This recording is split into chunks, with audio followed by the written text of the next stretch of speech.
All right, we're going to go ahead and start our hearing on the 5th anniversary of the filing of the permit for the Keystone XL pipeline. By way of explanation, Ms. Schakowsky is at the intelligence hearing. I guess there's some issues that they're dealing with on that committee. Will she be able to make it later? We don't know. Sure. We'll see.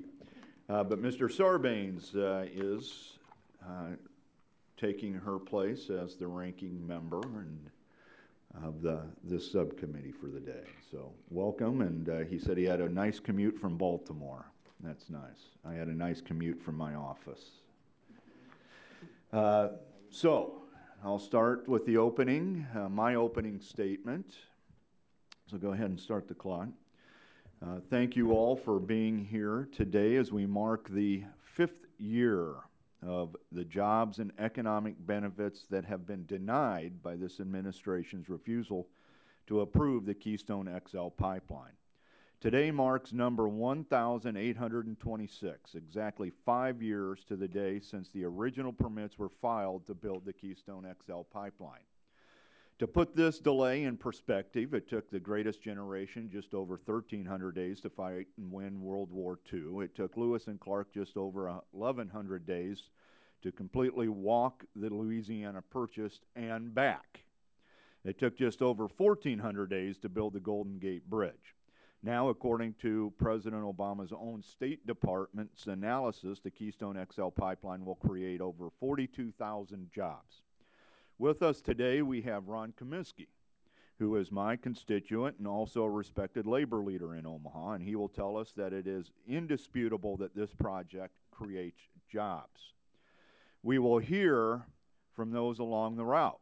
Dennis Houston, President and CEO of the Norfolk Chamber of Commerce, will testify to the benefits of building the Keystone XL pipeline that has on the local economy. During the construction of the first Keystone pipeline, the project became the 3rd largest employer in the Norfolk area. But these jobs Keystone creates aren't just in Nebraska. Mr. DeLee, the president of Wellspun Tubular, who has contracted with TransCanada to actually make the pipe for the Keystone XL pipeline, will testify that this project so far has created around 600 jobs in 1.5 years in the Arkansas area. I believe the operative words here are "so far," because there is still the northern route of the Keystone XL to be approved and built. His company has already made an economic impact of $108 million. How much more of an economic impact could building the Keystone XL pipeline have, and how many more jobs could be created by approving this critical infrastructure project? Without construction of the northern route, these benefits to our nation of builders are denied. The uncertainty and political gamesmanship from this administration is weakening our trade relationship with Canada, who also happens to be our country's #1 trading partner. In our trade relationship with Canada, 90 cents of every dollar used to purchase Canadian goods and services, including oil, are returned to our economy by Canadians by buying American goods and services. The Keystone Pipeline is not only our economic interest, it's plainly in our national security interest. We've seen the last 2 weeks just how much instability in the Middle East affects the price at the pump. With our oil and natural gas here in North America, we now have the option to become energy independent. Why wouldn't we want to have our energy come from Middle America rather than the Middle East? These opportunities are game changers, and there's no reason why we should continue to deny these economic benefits. During the last 5 years that this administration has denied the Keystone XL pipeline, it has acted on other critical infrastructure projects. One of those critical infrastructure projects includes the southern leg of the Keystone XL pipeline. Construction is near completion on the southern portion of the project. While President Obama has had nothing to do with approving this portion of the Keystone XL, he took credit for it, even posed for pictures. And the administration has approved another vital cross-border pipeline with Canada, the Alberta Clipper. In approving the Alberta Clipper pipeline, which coincidentally is sourced from the same oil sands as the Keystone would be, the State Department said The department found that the addition of crude oil pipeline capacity between Canada and the United States will advance a number of strategic interests of the United States. These include increasing the diversity of available supplies among the United States' worldwide crude oil sources in a time of considerable political tensions in other major oil-producing countries and regions, shortening the transportation pathway for crude oil supplies, and increasing crude oil supplies from a major non-OPEC provider. Canada is a stable and reliable ally and trading partner of the United States, in which we have free trade agreements which augmented in the security of the energy supply. The State Department went on to say of the Alberta Clipper, quote, approval of the permit sends a positive economic signal in a difficult economic period about the future and reliability of a portion of the United States energy imports and in the immediate term. The shovel-ready project will provide construction for jobs for workers in the United States.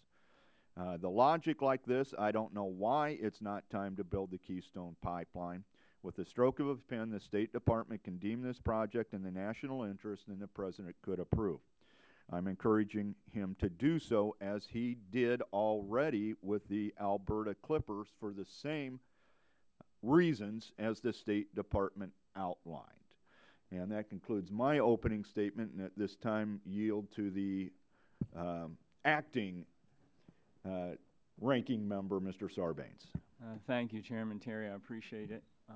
And we're looking forward to hearing from two good panels this morning. I have deep reservations about the Keystone XL pipeline, and have for a long time. And I wanted to just sort of address three areas that I think are going to come up in the course of this hearing. The first and foremost is the environmental impact. And you have to look at the environmental impact of this proposal from two sides. One is the impact in terms of the front end of the process. This is the dirtiest source of transportation fuel that's currently available.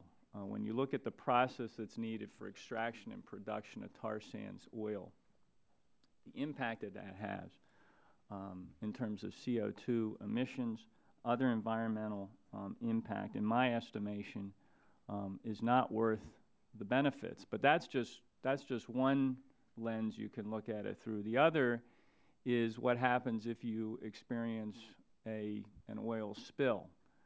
And we already have evidence. The Kalamazoo River experience in 2010 is one. When you have a spill involving this kind of tar sands oil, it's very, very difficult to clean it up, and there are lingering effects which have a tremendous impact on the environment. So you have to look at the environmental impact both on the front end, the CO2 emissions it's generated, the contribution, the negative contribution that's making in terms of impact on climate change, but also the risks that are involved if you have a spill or an accident on the back end. We hear a lot about how this is going to be of real benefit to the U.S. energy consumer. I don't see that, and I'm interested to hear from the panelists today on that topic as well. This tar sands oil is going across the United States to be refined in Texas, and then is bound for world markets. It's not bound for U.S. markets. In fact, the entire business model of the tar sands industry is premised on the idea that this oil will find its way to international markets where it can get the highest price. It's the only way you can justify the high costs that are associated with extracting and producing tar sands oil. So the notion that this is somehow helping us with our all of the above energy portfolio, and that it's a benefit to the U.S. energy consumer, will help us reduce our dependence on foreign oil and so forth, that dog just doesn't hunt when you look at it. And I think we have to be clear-eyed in our analysis of whether there's any benefits there. I don't see them. And actually what we're doing is we're really, the Keystone pipeline you could refer to as the Keystone lifeline to a tar sands industry that, again, is one of the dirtiest sources of transportation fuel out there. And I know there's debate on that front, too, that we'll hear today. But I don't see the benefits to U.S. energy consumer, even though that's an argument that's put forward quite a bit. And then the last item has to do with jobs. And I'm very sympathetic to that, to the case that's being made there. We are still recovering from a very tough recession and trying to get our feet back on the ground.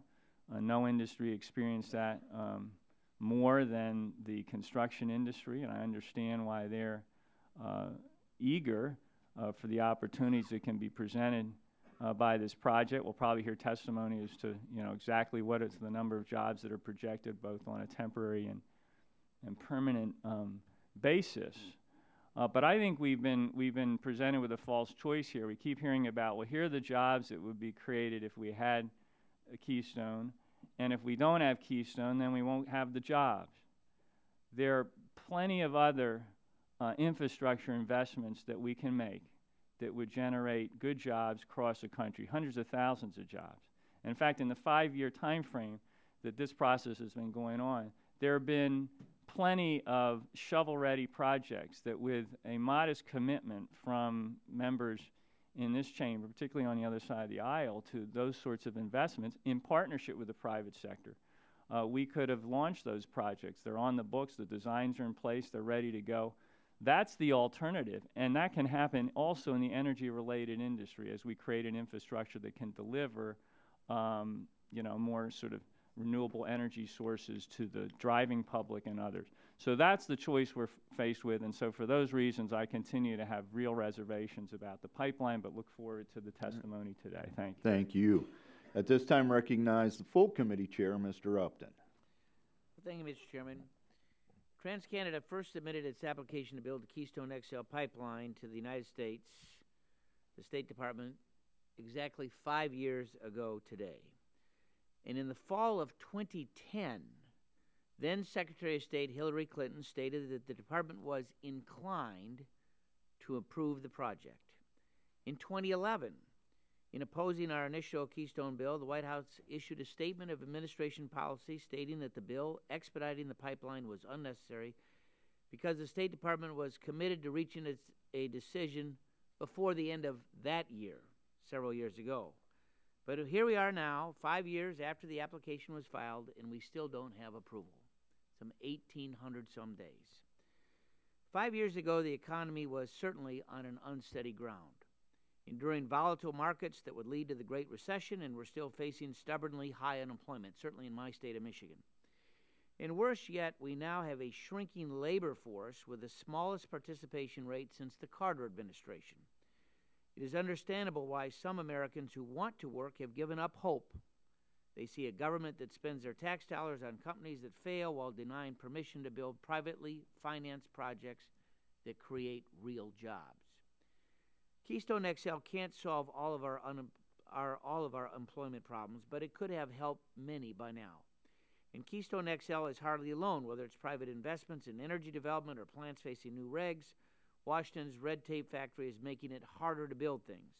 This subcommittee has focused this year on our nation of builders, yet it seems the federal regulatory maze is designed to prevent us from investing, constructing, and building the next big thing. President Obama's State Department estimates that the $7 billion private investment, shovel-ready Keystone XL infrastructure project will support over 42,000 jobs during the construction phase alone. And if the project had already been approved, companies with contracts could have hired additional workers instead of laying them off. Companies like Delta Valves in my district in Niles, who previously testified that they would double their workforce because of the Keystone pipeline. I would also note that the Keystone XL will be the safest pipeline in the nation, with 57 new safety controls specific to the project. Pipeline safety is of critical importance to all of us. And for me, particularly having endured a 2010 spill in the Kalamazoo River just outside of my district.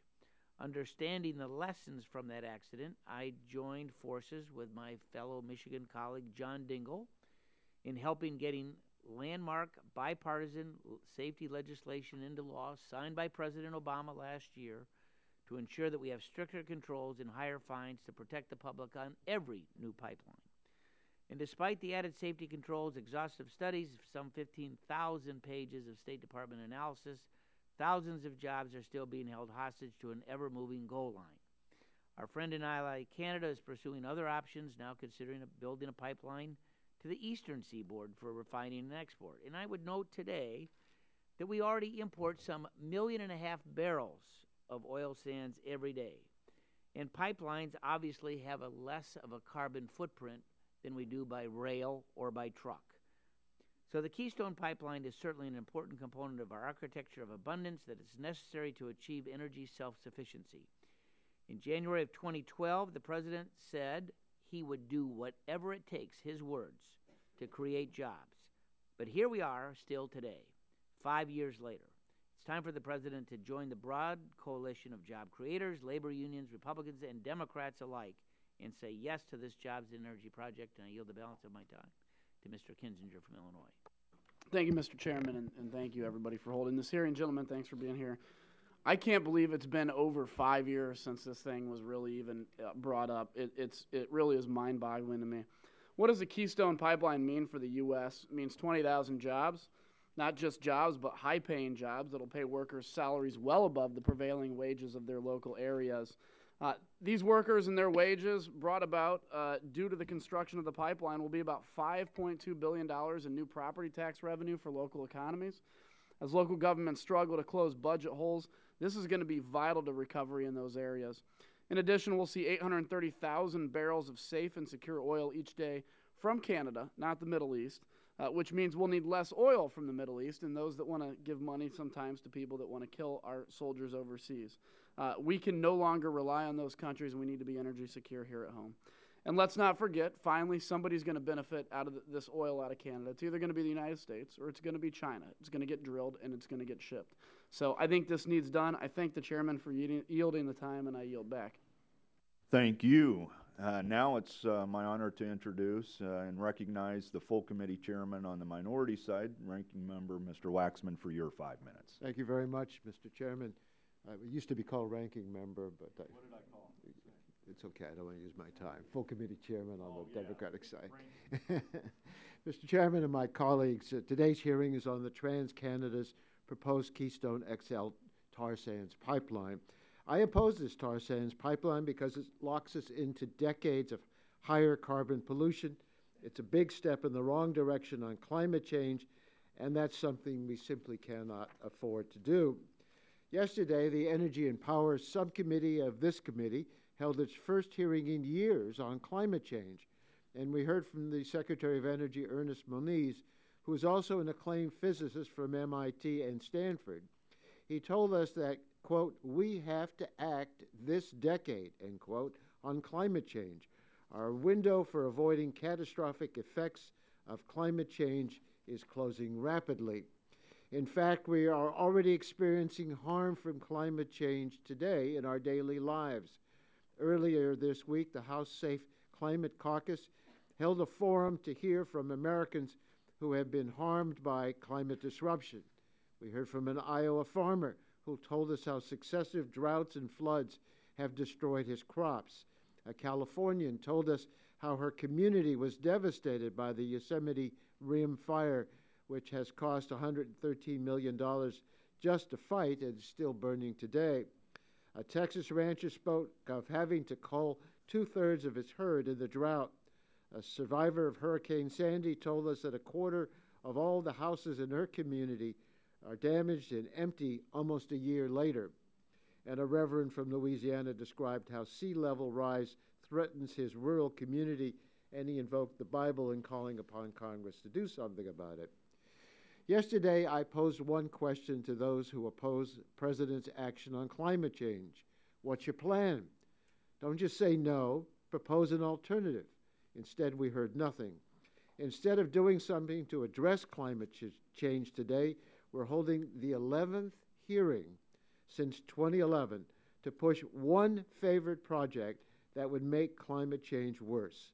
This single tar sands pipeline would increase America's carbon pollution equivalent to building 7 new coal-fired power plants.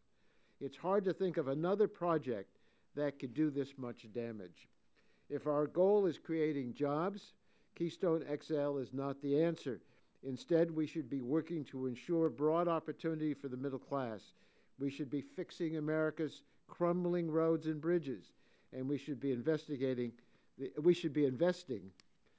other subcommittee is investigating that I attended this morning, but we should be investing in the clean energy technologies of the future. We keep hearing about this project and this 5th anniversary. It's also the 5th anniversary of the collapse of our economy, and we're still trying to recover from that. In these last 5 years, millions of Americans have lost their jobs, fallen behind on their mortgages, become swamped by debt, and they're barely getting by. Mr. Chairman, I don't want to take my full 5 minutes. I always feel guilty when I see such a distinguished group of members of the House and even a senator waiting to give us testimony. So I yield back the balance of my time, and I look forward to this 11th hearing? No, what is this? I think you said 11th. I haven't kept track. Well, I can hardly wait for more hearings because this seems to be the only issue we're looking at in this committee. Thank you for the time. Thank you. Appreciate. We're going to go to our first panel now, and as is tradition, we'll take your testimony, but there won't be questions after. That is the tradition. And so I'm going to introduce all of you and then call on from my left to right. So by our first panel includes Senator John Hoeven, who's former governor of North Dakota, now its senator, and the leading person on the Keystone Pipeline in the Senate. Then we have Congressman Rush Holt, a member of Congress from New Jersey, who is also a classmate of mine. Congressman Ted Poe, senior member from Texas, serves on Judiciary and Foreign Affairs. Then we have a newer member, Congressman Steve Daines, an at-large from Montana, one of the states that this pipeline will go through. So that's our first panel, and now, Hoeven, I recognize you for 5 minutes. I'd like to thank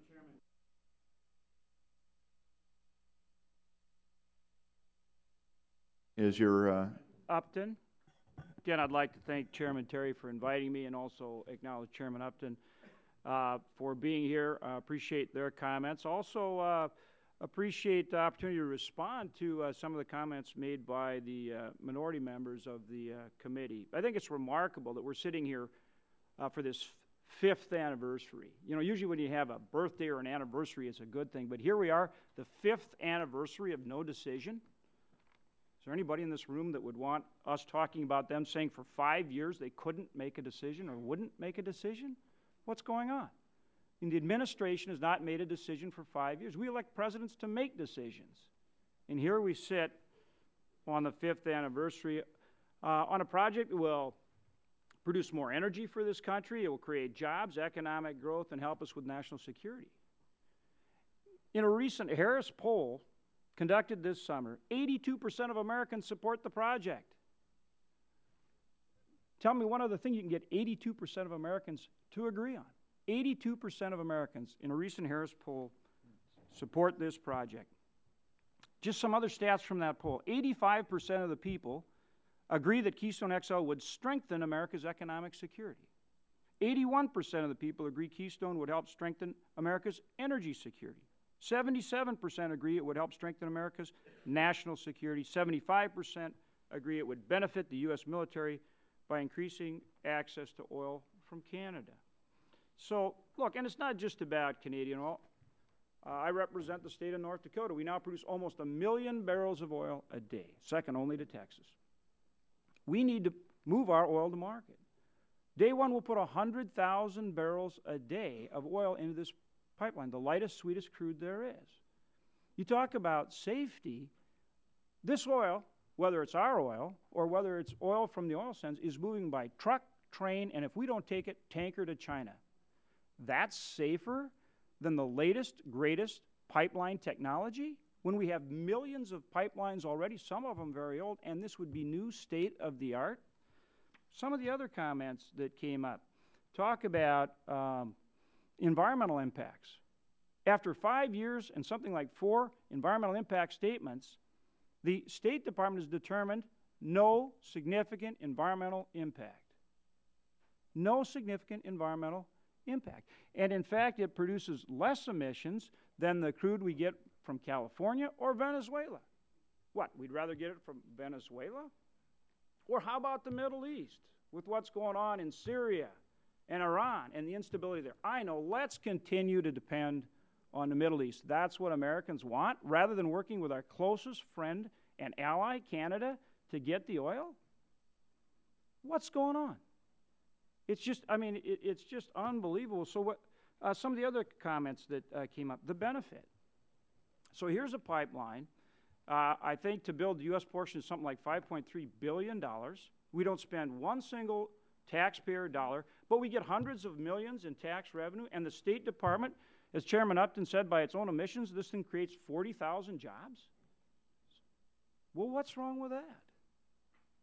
I mean, you know, when you look at the facts, it's hard to understand. And then this idea that the oil won't be produced if we don't build the Keystone XL pipeline. Come on, it's being produced right now, and that volume's increasing. It's moving by truck and train, creating dangerous issues, which you know about. You've heard about some of the problems that creates, like Megantic in Quebec, okay? Instead of moving it more safely by a pipeline. And so, in a final analysis, if the United States doesn't take this oil, and we don't build this needed infrastructure which states like mine need, it's going to China. So this oil goes to China on tankers, and it's refined over there. One other point. This idea that this pipeline is being built for export, the Department of Energy, the Obama administration's Department of Energy says otherwise. Check out their June 2011 report that says that the oil will be used in the United States and we need more, and it will help lower prices. So let's deal with the facts. Believe me, after 5 years, we know what they are. And, you know, today we're calling attention to this anniversary, but it's not the right kind of anniversary. 5th-year anniversary of no decision. And this project really represents a significant problem that we have in this country right now, and that is that the regulatory burden is hurting our economy. And Keystone XL Pipeline is a clear case in point. Thank you so much for inviting me. Thank you, Senator. Now recognize gentleman from New Jersey, Mr. Holt, for your 5 minutes. I thank the chair. It's good to be with you, Chairman Terry and Representative Sarbanes, other members of the committee. As ranking member of the Natural Resources Subcommittee on Energy and Mineral Resources, I've had the opportunity to take part in extensive debate on the merits of the Keystone XL pipeline project. We're talking about a pipeline with a capacity to transport 830,000 barrels per day of tar sands product, one of the dirtiest energy sources on the planet, from the despoiled boreal forests of Canada through the central United States, over one of this country's most valuable aquifers to the Gulf Coast refineries, where much of the oil and refined product will be exported to overseas markets.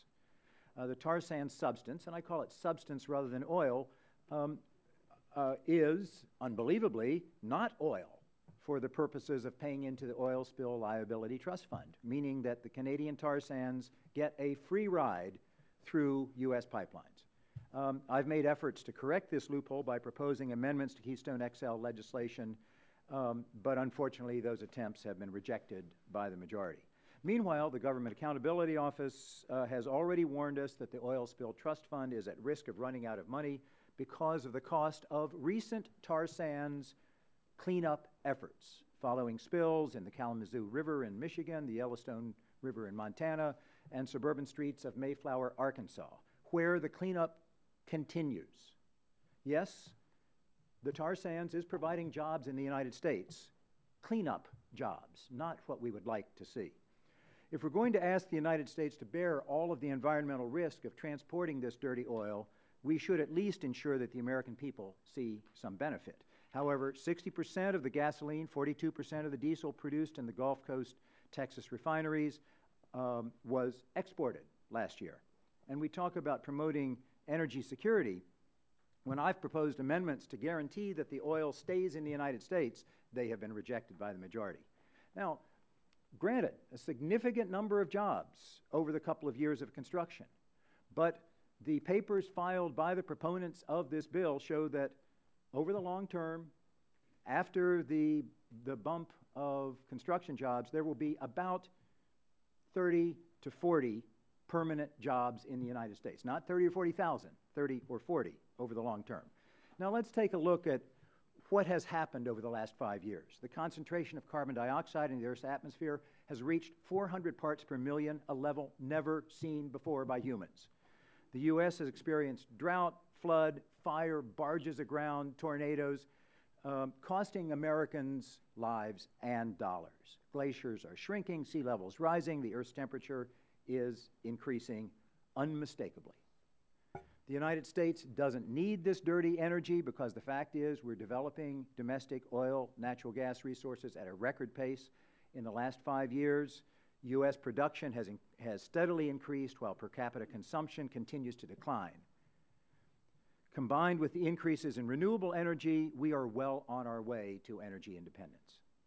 Now, we've heard that the XL pipeline will help us develop our domestic energy resources.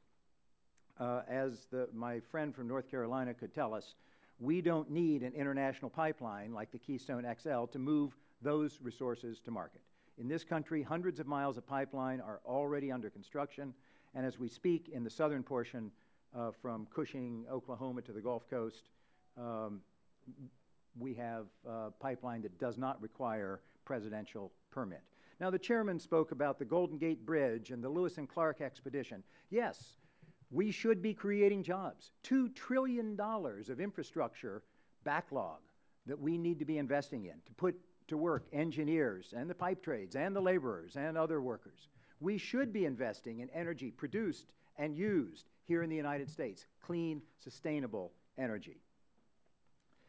The president has wisely said that he will not approve the pipeline if it leads significantly to worse climate change, and that is clearly the case. Now, at the end of the day, we know pipelines will leak and oil will spill. Nationwide, about 3.2 million gallons of oil spill every year. We don't want jobs created cleaning up that mess. All risk, no benefit. Now, one option to mitigate the CO2 emissions is carbon capture and sequestration. I'd like to propose an alternative. Leave the carbon in the ground. Don't cut the forests of Alberta. Don't mine and refine the tar sands. Don't burn that refined product. That will offset trillions of dollars of damage that we are facing over the next thousands of years because of climate change. Thank you, Mr. Holt. Now recognize the gentleman from Texas, Mr. Poe, for 5 minutes. Thank you, Mr. Chairman, Mr. Sarbanes. Thanks for inviting me to testify today. Today is a sad anniversary. It's the anniversary of bureaucracy, red tape, and delay. I think that's 5 delays with the permitting process. The Keystone XL pipeline was originally proposed in 2008, and the permit was applied for by TransCanada on September the 19th, 2008. But we wait 5 years later for a decision. As the chairman has pointed out, 5 years. We went to war in World War II on 2 fronts and won World War II in less than 5 years. Hoover Dam was built in less than 5 years. And we're not talking about building anything. We're talking about a signature on a permit on the dotted line. And it's the American people that pay the price for this inaction by government. There are 11.3 million unemployed Americans today. And some models say the Keystone XL pipeline project is expected to directly create 15,000 manufacturing jobs, 118,000 spin-off jobs that could help surely put Americans back to work. And some of these jobs will be in my state of Texas. The unemployment rate in Port Arthur, Texas, where this pipeline is to end, is 17 or 15.7%. Many of those unemployed are minority young adults. The pipeline will help some of them get back to work in high-paying, good jobs. And on top of that, the pipeline is expected to bring $2.3 billion just to the Texas economy. There are currently 13,000 refinery workers in Texas, and this will help keep those people employed and create more jobs. It's also important to remember this is not all about just crude oil. In addition to the 22 gallons of gasoline that a barrel of oil produces, a barrel also produces 12 cylinders of propane, a quart of motor oil, and most importantly, petrochemicals that are used in all kinds of pharmaceuticals, plastics, cosmetics, and foodstuffs. All of the industries that line the Houston Ship Channel use oil to make these different products. These industries need a constant, reliable source of crude. And over 50% of the exports out of the Houston Ship Channel are some way involved with the energy industry. So why would we not want to expand these domestic industries to have a clean, safe, and reliable source of crude from North America? And pipelines are the safest way to move crude oil. It has to be moved some way, and a pipeline historically is the best and safest way. Now, how much oil are we talking about? How will it change the equation, especially the foreign policy equation in the United States? Keystone would move about 830,000 barrels of oil a day. This represents about half of the daily amount that the United States imports from the Middle East, almost as much as we get daily from Saudi Arabia. With the current instability in the Middle East, approval of the Keystone pipeline is of national security. Mr. Chairman, we can help make Middle Eastern oil, turmoil, and politics irrelevant if we take care of ourselves and approve this pipeline. Canada is already the largest supplier of energy to the United States, meeting 12% of current U.S. petroleum consumption needs and 18% of U.S. petroleum imports. Canada's 175 billion barrels of oil reserves is second only to Saudi Arabia. Canada is going to build and sell this oil to somebody. We cannot stop production of oil in Canada, even in the tar sands. How would we rather this pipeline be built and sent west to our good buddies, the Chinese, and offload on their tankers? I think not. Inaction is detrimental to national security.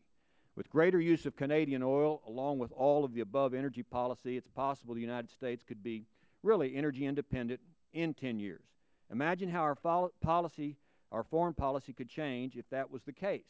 The United States should work more with Canada, not less, and also with our partner and neighbor Mexico to form an economic energy security zone in North America, all for the United States, Mexico, and for Canada. And Mr. Chairman, in my days as a judge, if I heard a criminal case and heard all the evidence, and after the evidence was in, I told the defendant, I'll get back with you in 5 years and let you know whether you're going to jail or not, that would be incompetence. We've got the evidence is in, and the overwhelming evidence is it's good for the country overall to build and approve this pipeline. Let's get it done. And I yield back. Thank you. Thank you, Mr. Poe. And now recognize gentleman from Montana, Mr. Daines. Thank you, Mr. Chairman. I appreciate the opportunity to testify here today about the importance of the Keystone XL pipeline and the importance to my home state of Montana. As a lone representative from the state of Montana, I was just elected last year. Prior to coming to Congress, I spent 28 years in the private sector. I have a degree in chemical engineering and worked in business for 28 years and was elected last fall. I've seen a lot of things in Washington that shock me since I've been elected. But the fact that we are sitting here 5 years after an approval process was initiated for the construction of this pipeline is astounding. This is a prime example of everything that's wrong with Washington. It took Canada 7 months through the leadership of their government to get it approved. President Obama and the Washington bureaucrats have taken 5 years, and we don't have an answer. If we did that in the business world, we'd be out of business.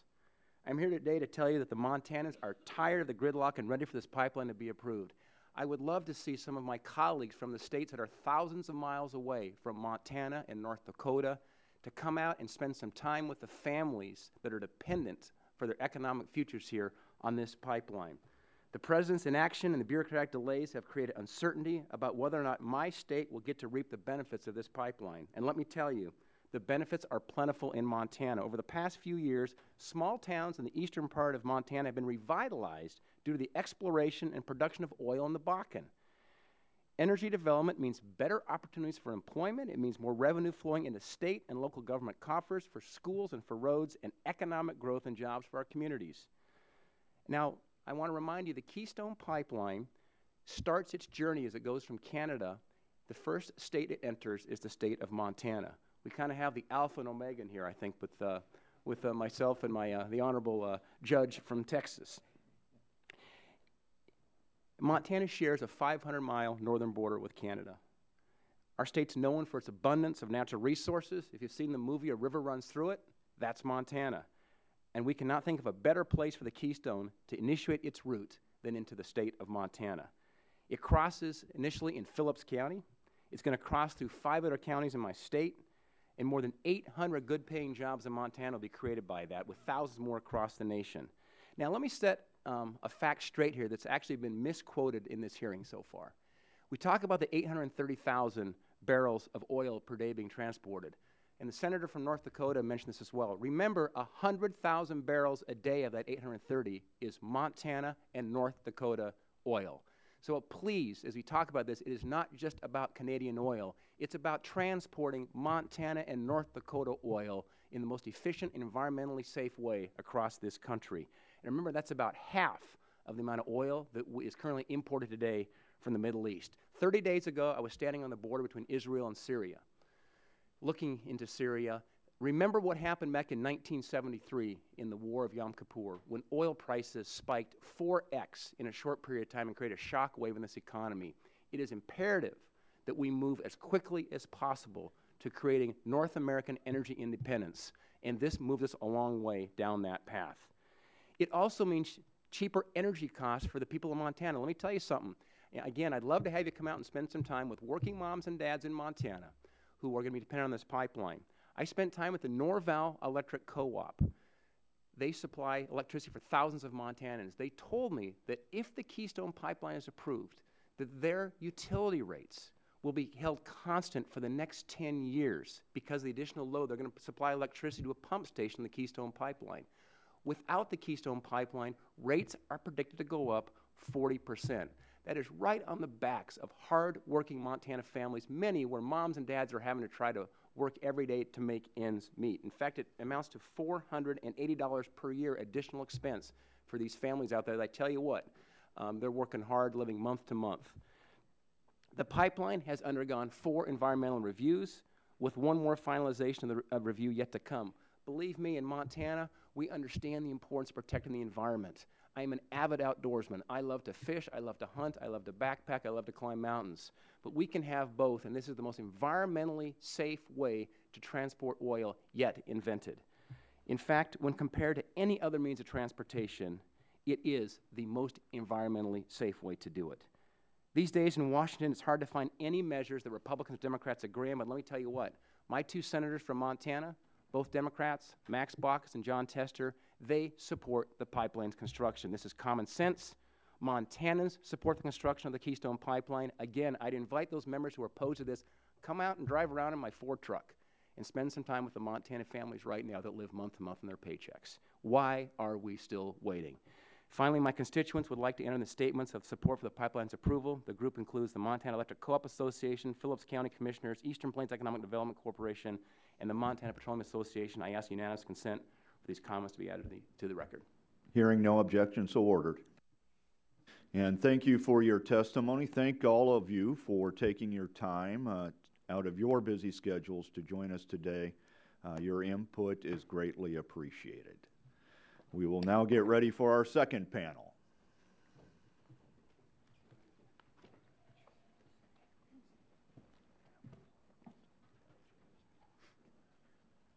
Yeah, I'm good.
So as you're settling in, I'm going to go ahead and start introducing the panel just like we did on the first panel. I'll introduce everybody, then we will start from my left and proceed to the right.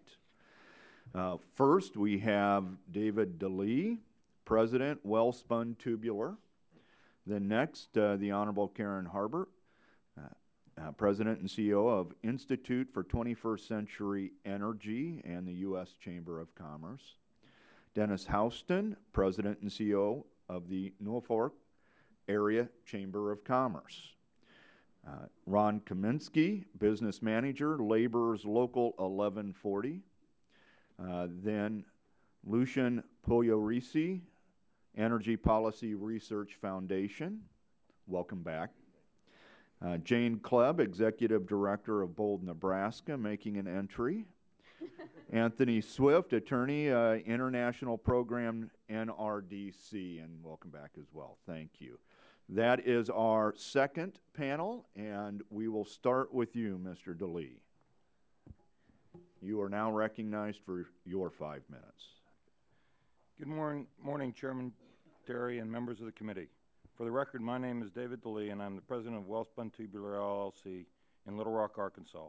I have approximately 35 years of experience in the steel industry, and I've been president of Wellspun for the past 2.5 years. Wellspun invested $290 million installing 2 pipe mills, 2 coating lines, and auxiliary equipment in Little Rock, enabling us to produce line pipe for pipelines in size ranging from 6 inches to 60 inches in outside diameter. At our peak, we have had more than 800 employees in our operation, making us one of the largest employers in the city of Little Rock. Approximately 4 years ago, Wellspun was chosen as the largest U.S. supplier for the U.S. portion of the Keystone XL pipeline by TransCanada. In all, we have produced over 330,000 tons, or 700 miles of 36-inch API-grade X70 pipe for the TransCanada on this project. We produced this pipe in Little Rock, and we coated this pipe in Little Rock. This project so far has generated over 600 jobs for over a year and a half at Wellspun alone. This is not counting any of our indirect supporting jobs that are required to operate our plant on a daily basis. Wellspun has also infused over $800 million in the local economy from this project so far. Given the delays in the approval process, TransCanada has asked Wellspun to store some of the pipe in Little Rock and asked us to apply protective coating so that the pipe can be stored outside without harming the epoxy coating applied to the pipe that is intended to protect the pipe while it is in the ground. I have attached to my testimony a picture of over 180,000 tons or 373 miles of pipe in this storage yard. Some of the pipe purchased by TransCanada has been installed in the section of the line from Cushing, Oklahoma to Houston, Texas. That part of the line did not require presidential approval. However, the vast majority of the Keystone will be laid between the Canadian border and Cushing, Oklahoma. TransCanada has made it clear that if KXL is not approved, outlook change is fairly significant, as pipe for the Keystone XL will be redeployed to other TransCanada projects or resold to other companies, reducing the pipe production levels in 2014 and beyond. Thus, TransCanada can almost overnight be transformed from our biggest customer to our biggest competitor. The sale of this pipe to the open market will result in direct losses of approximately 1,500 jobs in the line pipe industry, thousands more in the steel industry, and will also have massive depressing effects on the prices of line pipe in the U.S. market. In a recent hearing before the International Trade Commission concerning the sunset review of anti-dumping order on large diameter line pipe from Japan, a commissioner asked expert economists hired by the industry to assess the job impact of Keystone XL pipeline. That economist, Dr. Robert Scott, using information available to the public and in part on research provided by the Congressional Budget Office, found that approximately 80,000 job years over 2 years of construction in the installation of the Keystone pipeline would be created. In addition to the direct impact of the jobs caused by the 5-year delay in the approval of the Keystone pipeline, there has been significant indirect adverse effects on pipeline construction within the United States.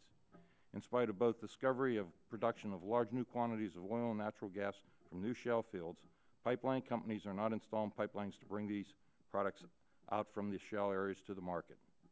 For example, in the Balkan and the Dakotas, one of the most prolific and largest oil production areas in the U.S.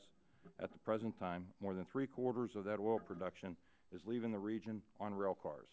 There's little doubt that transportation of oil through pipelines is safer than by rail or tanker trucks. However, the pipeline companies see that's what's happened to Keystone XL and are foregoing the massive amounts of time and effort necessary in order to get pipelines approved. Thus, in spite of increases of more than 25% in overall U.S. oil production over the past 5 years, much of it in new oil fields that require pipeline connections to the marketplace, we are seeing significantly less pipeline construction and demand than we were prior to this increase in oil production. This has a negative impact on the line pipe industry and the domestic steel industry and U.S. jobs. The construction of the KXL pipeline will provide more opportunities as the infrastructure grows in support of the development of oil sands in Canada and the Balkans in the United States. The end result is Keystone XL will enable growth which will support ongoing production and jobs in Little Rock. Denying the project will reduce ongoing employment. I appreciate the opportunity to testify before the committee and hope you are able to pass legislation to require the approval of the Keystone XL pipeline and remove the bottlenecks on pipeline construction in the United States. Thank you. Thank you. Now, Ms. Harbert, you are now recognized for your 5 minutes. Thank you, Chairman Terry, Congressman Sarbanes, and members of the committee. I am Karen Harbert, President and CEO of the Institute for 21st Century Energy at the Chamber of Commerce, the world's largest business federation. The mission of the Institute is to unify policymakers, regulators, business leaders, and the public behind common sense energy strategies. Today marks the 5-year anniversary of the government's review of TransCanada's application to construct the Keystone XL pipeline. The Energy Institute is convinced Keystone is in our nation's best interest. 15,000 pages of government reviews prove it, and over 80% of American citizens support it. You've already heard numerous reasons why KXL is important.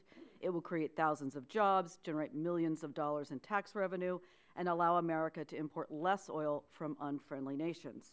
But unfortunately, the issue in front of us is much greater now than Keystone. The failure of the federal government after 5 years to grant a construction permit for the Keystone pipeline exemplifies, perhaps better than anything else, the challenges of building energy infrastructure in the United States. This failure has not only denied Americans the benefits of the economic shot in the arm this project would provide, it has tarnished America's image as a can-do country open to investment, a failure that can be hard to shake from investors' minds. And this failure comes at a critical time. The U.S. is moving from an energy resource scarcity to one marked by abundance. Indeed, the core underlying assumption of our energy policy, scarcity, is no longer valid. We now know that North America has the largest fossil fuel resource in the world, yet our policy is still based on the assumption that we are an energy poor nation, subject to the whims of the world's largest and unfriendly energy exporters. In short, our energy policy has not caught up with our energy reality, and now we are either not caught up or ignoring this remarkable paradigm shift. The first is solvable, the latter is damaging. The rapid change in our fortunes of energy has caught many analysts and policymakers by surprise. But now many experts believe that energy self-reliance for North America, if not for the United States, is actually within reach. Simply put, the world's energy center of gravity is shifting from the Middle East to North America, if we let it. In 2002, North America accounted for about 5% of the world's total oil reserves. In 2003, with the addition of Canada's oil sands, those reserves increased to 18%. And now, a decade later, in 2013, technically recoverable resources from unproved conventional and shale oil resources could be as high as 600 billion barrels, triple the 2003 estimate. When we combine that with the 2 trillion barrels of oil shale in the middle part of our country, North America's crude oil resource is greater than the amount of proved conditional resources in the entire rest of the world. But the question before us is, are we prepared to capitalize on it? The Hoover Dam was built in 5 years, the Empire State Building in 1, the New Jersey Turnpike in 4. And now it takes an average of over 3 years merely to complete an environmental impact statement, let alone build anything. So the answer is no. We're not prepared to capitalize on this fundamental and huge opportunity. Our energy infrastructure today is increasingly inadequate to currently meet our demand for our energy growing demand. Providing energy is a long, capital-intensive undertaking, and they require long lead times and massive amounts of new capital. Some of that investment and some of those jobs will never happen, or they will go elsewhere if the regulatory environment under which companies operate is too burdensome or unreliable. Unfortunately, our energy sector does suffer from lengthy, unpredictable, and needlessly complex regulatory maze that delays or halts the construction of new energy infrastructure. We see federal and state environmental statutes, state siting, permitting, frivolous litigation, and a build absolutely nothing anywhere near anything, banana syndrome, routinely used to stop and block every expansion of transmission lines to power plants to pipelines to green energy projects. As a nation, a continent, we've been blessed with new abundant natural resources, but fulfilling that economic energy potential requires strategic thinking underpinned by durable policy. But unfortunately, we now are conflicted. We have conflicting, contradictory, and myopic energy policies. These extraordinary opportunities created by energy today have come about despite government policy, not because of it. And that has to change if we are to energize our economy, put people back to work, and get the energy infrastructure we need, like the Keystone Pipeline. If done right, it can drive our nation's economic recovery, and it can change our energy future fundamentally. Or we can choose to cede that advantage and those advantages to other countries. So let's unleash the power of the market, approve the KXL pipeline, and show that we believe getting our oil from our trusted ally Canada is better than sending more of our hard-earned money to unfriendly or unreliable countries. Thank you. Thank you. Now recognize Mr. Houston from Nebraska. You are recognized for 5 minutes. Chairman Terry, Congressman Sarbanes, and distinguished members of the House Subcommittee on Commerce, Manufacturing and Trade. My name is Dennis Houston. I am the President and CEO of the Norfolk Area Chamber of Commerce in Norfolk, Nebraska, the 2013 National Chamber of the Year. The Norfolk area in northeast Nebraska is home to the original Trans-Canada Keystone Pipeline route built in 2009. Norfolk is also the proud boyhood home of our favorite native son, Johnny Carson.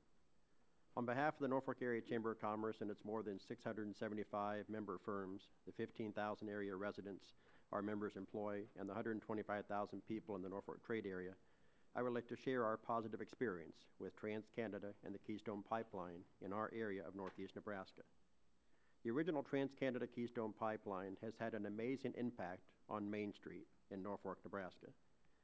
It would be pretentious for us to say what is best for our friends west of us in Nebraska, but we are very qualified to share our story of what actually happened with the initial Keystone Pipeline in northeast Nebraska. In June 2009, the Norfolk Area Chamber of Commerce established the Pipeline Task Force. We did this with one mission in mind. We wanted to proactively recruit Trans-Canada and the Keystone Pipeline to bring their base camp to Norfolk and the Madison County area that summer.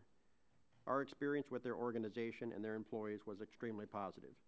They entered our community as great corporate citizens and quickly became tremendous community partners for Norfolk and all of the neighboring towns in our area. Our Pipeline Task Force established a pipeliner website to welcome them to Norfolk. We hosted a community-wide family welcome barbecue with hundreds of people in attendance. We created a pipeliner partner discount card to be used at area businesses to grow the local economy. Every marquee in our community had special messages to welcome our new friends to our community.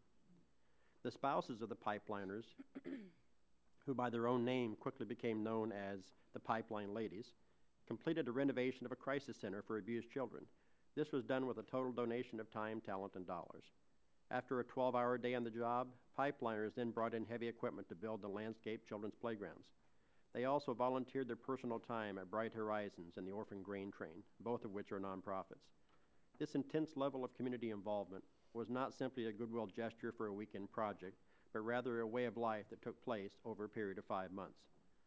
The positive economic impact of the Trans-Canada Keystone Pipeline in Norfolk, a vibrant rural community of nearly 25,000 people, was nothing short of amazing. They brought 750 new jobs into the area.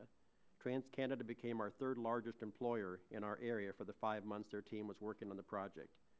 We believe that our partnership and positive experience with Trans-Canada and the Keystone Pipeline helped us to lead northeast Nebraska in economic success over the past few years. At the end of the day, we experienced a $10 million economic impact in Norfolk and the Madison County area. Please keep in mind that this was all happening at a time when most areas of the country were experiencing the peak of the recession. In recent years, CNN and Money Magazine designated Norfolk and Madison County as the second best place for jobs in America, and Norfolk is one of the top 100 best places to live in America. We are very proud of those accolades, but we certainly do not take them lightly. We strive each and every day to make them a reality, and more importantly, we will not do anything to risk our success, the future of our community, or our environment. The positive social and economic development impact from projects like the Keystone Pipeline helped us achieve these accolades and will help our community carry this torch forward for a long time. For the citizens of Norfolk and all of Madison County, the Keystone Pipeline was not just about bringing 750 workers into our community for 5 months. It was about building a rural economic development success story in northeast Nebraska. It was about new job creation in our part of Nebraska. Not only was the Trans-Canada Keystone Pipeline a positive experience for the people of Norfolk, Nebraska during the construction phase in 2009, the pipeline continues to contribute greatly to our future economic development success for years to come. Our community has been developing a new industrial highway around a current industrial park as we expand the park itself. This new industrial highway will help Norfolk create and attract additional new jobs. It was funded by Madison County, the City of Norfolk, and Stanton County. $1 million was invested in our economic development infrastructure for this project by Stanton County as a direct result of real estate tax dollars collected by the county for the Trans-Canada Keystone pumping stations and pipeline just down the road. Rural Nebraska, like many rural areas in America, is not looking for a handout from the federal government. We are simply asking for the opportunity to take care of ourselves as we create new jobs, attract more industry, and bring new people to town as a result of projects like this. This would not have been possible without the original Trans-Canada Keystone Pipeline running through the Norfolk area. Thank you. Thank you, Mr. Kaminsky. You are now recognized for your 5 minutes. Mr. Chairman, on behalf of the 500,000 members of the Laborers International Union of North America, LIUNA, and the 500-plus members of Local 1140, I would like to thank you and Acting Member Sarbanes and the members of the subcommittee for inviting me to testify today. The Laborers strongly support the construction of the Keystone XL pipeline, which will move oil from deposits in Canada to existing refineries in Texas and Oklahoma. LIUNA has been involved with this project for more than 4 years now, which frankly is entirely too long for what should have been a routine pipeline permitting process. This project will create millions of work hours for the members of our unions with good wages and benefits. These delays cost construction workers jobs during one of the worst economic periods in our nation's history. The construction sector was hit particularly hard by the economic recession. The unemployment rate in the construction industry reached over 27% in 2010, and joblessness in construction remains higher than virtually any industry or sector, with nearly 1 million construction workers currently unemployed in the United States. Too many hardworking Americans are out of work, and the Keystone XL pipeline will change that dire situation for thousands of them. TransCanada has executed a project labor agreement, PLA, with LIUNA, the International Union of Operating Engineers, the United Association of Plumbers and Pipe Fitters, and the International Brotherhood of Teamsters, the International Brotherhood of Electric Workers, that will cover the construction of the Keystone XL pipeline. Other aspects of construction, including pump stations, will be performed by other unions within the Omaha and Southwest Iowa Building and Trades and the Omaha Federation of Labor. It is undisputable that jobs will be created and supported in the extraction and refining of the oil, as well as in the manufacturing and service sectors. It is also clear that the construction and maintenance of the Keystone XL will have a ripple effect of consumer spending that will have a positive impact on the states and communities where the pipeline will be located. Unfortunately, some of the pipeline's opponents have resorted to attacking the nature of work that our members do and have chosen as careers. They have imposed a value judgment that holds construction jobs to be of a lesser value because eventually every construction project has a completion date. They call these jobs temporary in an effort to diminish the importance of the men and women who have chosen a career in the construction sector. The undeniable truth is that while opponents of the pipeline have successfully delayed the construction of the Keystone XL, members of my union have lost homes, their health care, and other benefits. Construction workers deserve more respect. To further attack the project, They have called these jobs dangerous and dirty. The fact of the matter is, construction is in fact a dangerous occupation, and when not performed by trained workers can lead to unacceptable environmental harm. However, when construction is performed by well-trained union workers, these risks can be minimized. I can assure you, my members, as well as those workers who are part of the project labor agreement with TransCanada, are the best trained in the world and will build the safest pipeline in the world. And you don't have to take my word for it. We just finished building the first Keystone pipeline in 2009 in Nebraska and over the Ogallala Aquifer, and has been operating safely since. Construction of this pipeline will also help produce needed government revenue at the federal, state, and local levels that can be used to protect communities from harmful budget cuts that have led to layoffs and the elimination of much-needed services. Many of the pipeline opponents hide behind unfounded and unrealistic expectations that if the project is not built, the development of oil shale deposits will cease. According to the U.S. State Department's very first environmental impact statement, the proposed project is not likely to impact the amount of crude oil produced from oil sands. With or without the Keystone XL pipeline, there will likely be little or no effect on the production of oil sands from Western Canada. To be clear, the refineries in the Gulf Coast will continue to seek supplies of heavy crude oil. If they don't get it from our friend and ally Canada, they will simply continue to rely on oil from foreign regimes where environmental and human rights regulations scarcely exist and oil profits are often used to oppose the United States' economic and security interests. The Keystone XL pipeline will be the safest pipeline in the world. The 57 special conditions developed by the Pipeline and Hazardous Materials Safety Administration in the State Department and voluntarily agreed to by TransCanada have a degree of safety greater than any typical constructed domestic oil pipeline system under current regulation. Additionally, in order to address environmental concerns about the Nebraska Sandhills and the Ogallala Aquifer, TransCanada rerouted 195 miles of the pipeline after a special session of our Nebraska legislature unanimously addressed the routing issue, including a final resolution that was agreed to by environmental groups and our own Nebraska Department of Environmental Quality conducted a rigorous and transparent examination of the environmental impact of the project. Our governor, Dave Heineman, once an opponent of the pipeline because of environmental concerns, has sent a letter to President Obama approving TransCanada's new 195-mile reroute. It's also important to note that public opinion surveys in Nebraska over the past 2 years have shown overwhelming support for the project. The elected representatives of Nebraskans and the people of Nebraska have spoken. We want this pipeline. 5 years, over 17,000 pages of environmental studies, all confirming this project will be safe and is in our national interest. It is time to stop moving the goalposts and approve this project. Opponents are entitled to their own opinions, but they're not entitled to their own facts. Stopping the Keystone XL pipeline will not stop the development of Canadian oil. Denial of a presidential permit only increases the likelihood that American markets will miss this opportunity to secure long-term commitments for this North American resource.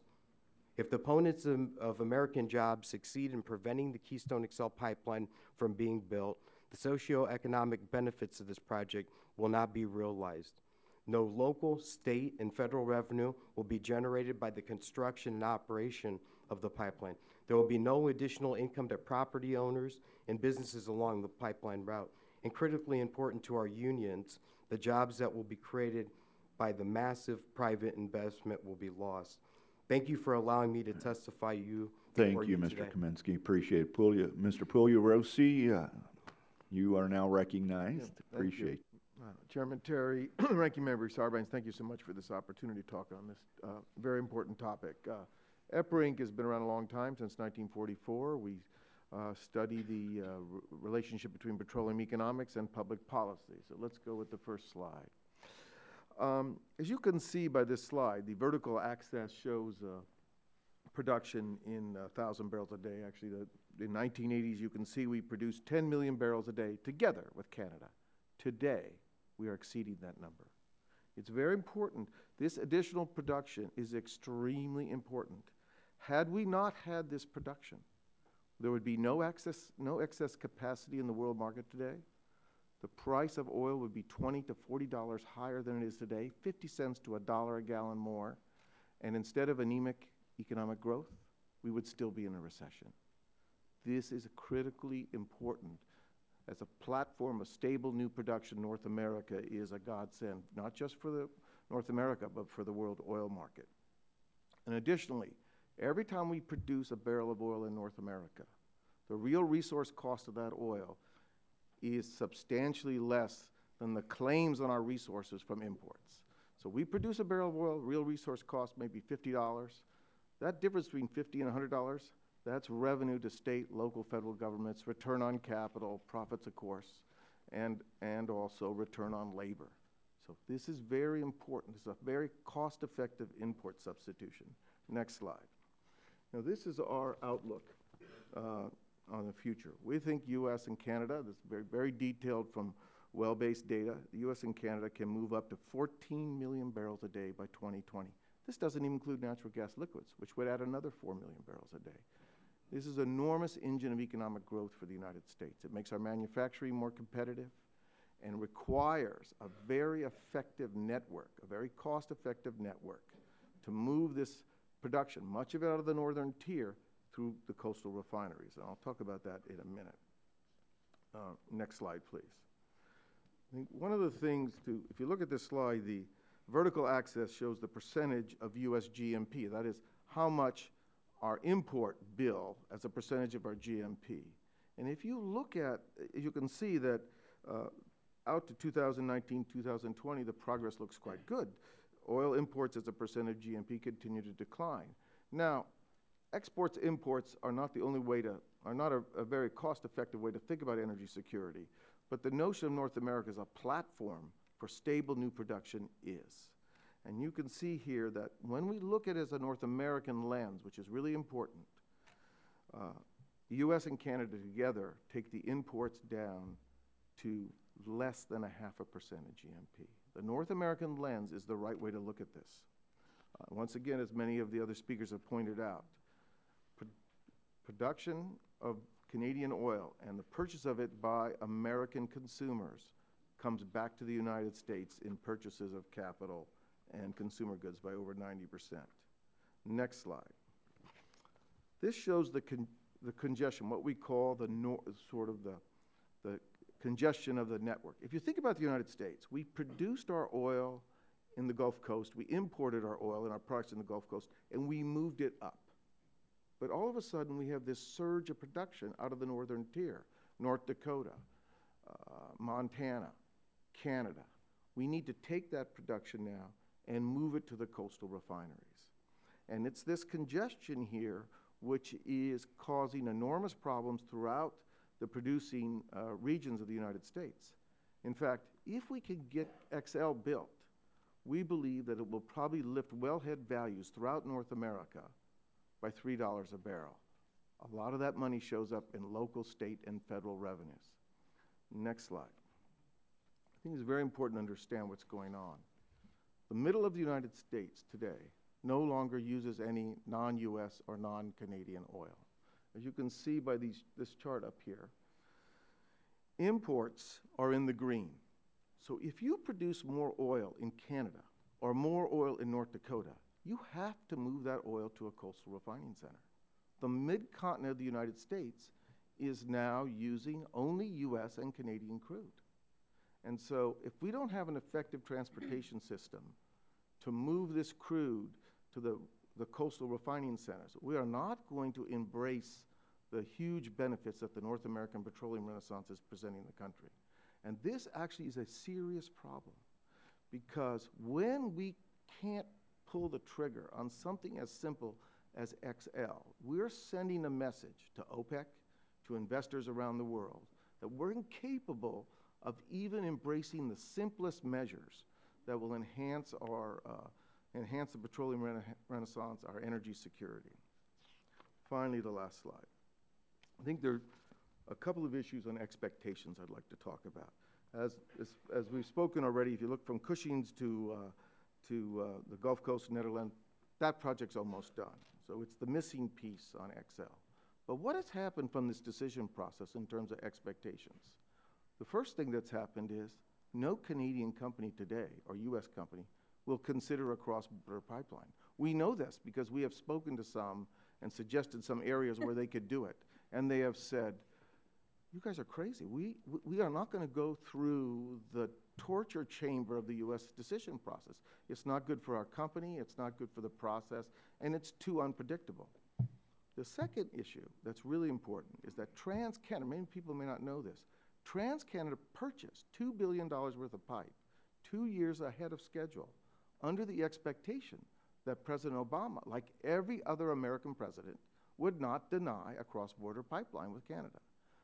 That is now sitting in the ground. Those expectations are, those loss of expectations are a serious problem. Thank you, Mr. Thank you. Ms. Clubb, you are now recognized for your 5 minutes. Thank you, Representative Terry and members of the committee, and thank you to all the pipeline fighters and landowners watching at home. I'm Jane Clubb, the Executive Director of Bold, Nebraska. As a great Republican president once said, no man may poison the people for his private profit. I believe President Teddy Roosevelt was absolutely right. And in Nebraska, we're fighting to keep the Keystone XL away from the delicate sandhills, which it still crosses, and our precious Ogallala Aquifer. When Keystone 1 was built in our state, Nebraskans actually didn't know much about oil pipelines. We're an ag state, we're not an oil state, and we certainly didn't know anything about tar sands. As a state, when that pipeline was built, we did not see a huge economic boom, and as a nation, we did not see a huge employment boom. The $1.8 billion that TransCanada promises our counties must have been paid in monopoly money, because in fact, when Keystone 1 was built, the counties that pipeline crossed, their tax revenue went down.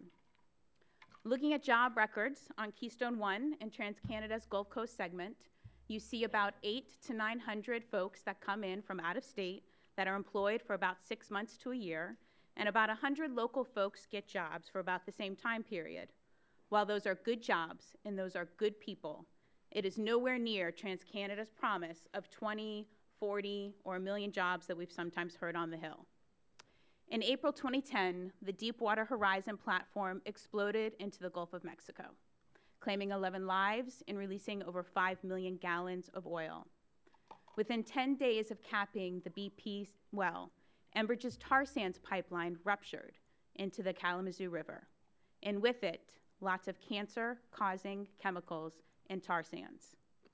In 2013, tar sands literally ran down the streets in a town in Arkansas.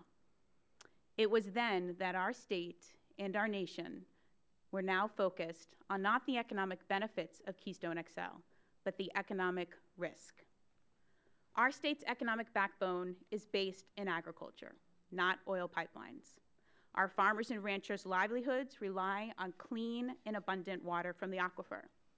We are the #1 state in the nation when it comes to irrigated acres, and it is only because we sit on this vast resource.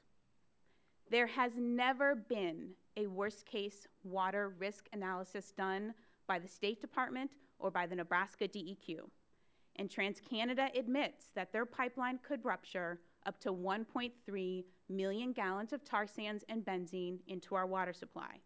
And that is obviously a very eye-catching number, because it's about the same amount of tar sands and chemicals that were spilled into the Kalamazoo River. 3 years later, and over $1 billion in cleanup, that tar sands is clinging to the edges of that riverbank and is on the bottom of the river. The EPA admits we simply don't know how to clean it up, and I am sure Chairman Upton knows this risk that faces his state and his community. We are deeply worried that our rivers, the Platte, the Niobrara, and the Ogallala Aquifer will be the next Kalamazoo River, will be the next Mayflower, Arkansas, or will be the next Gulf Coast of Mexico.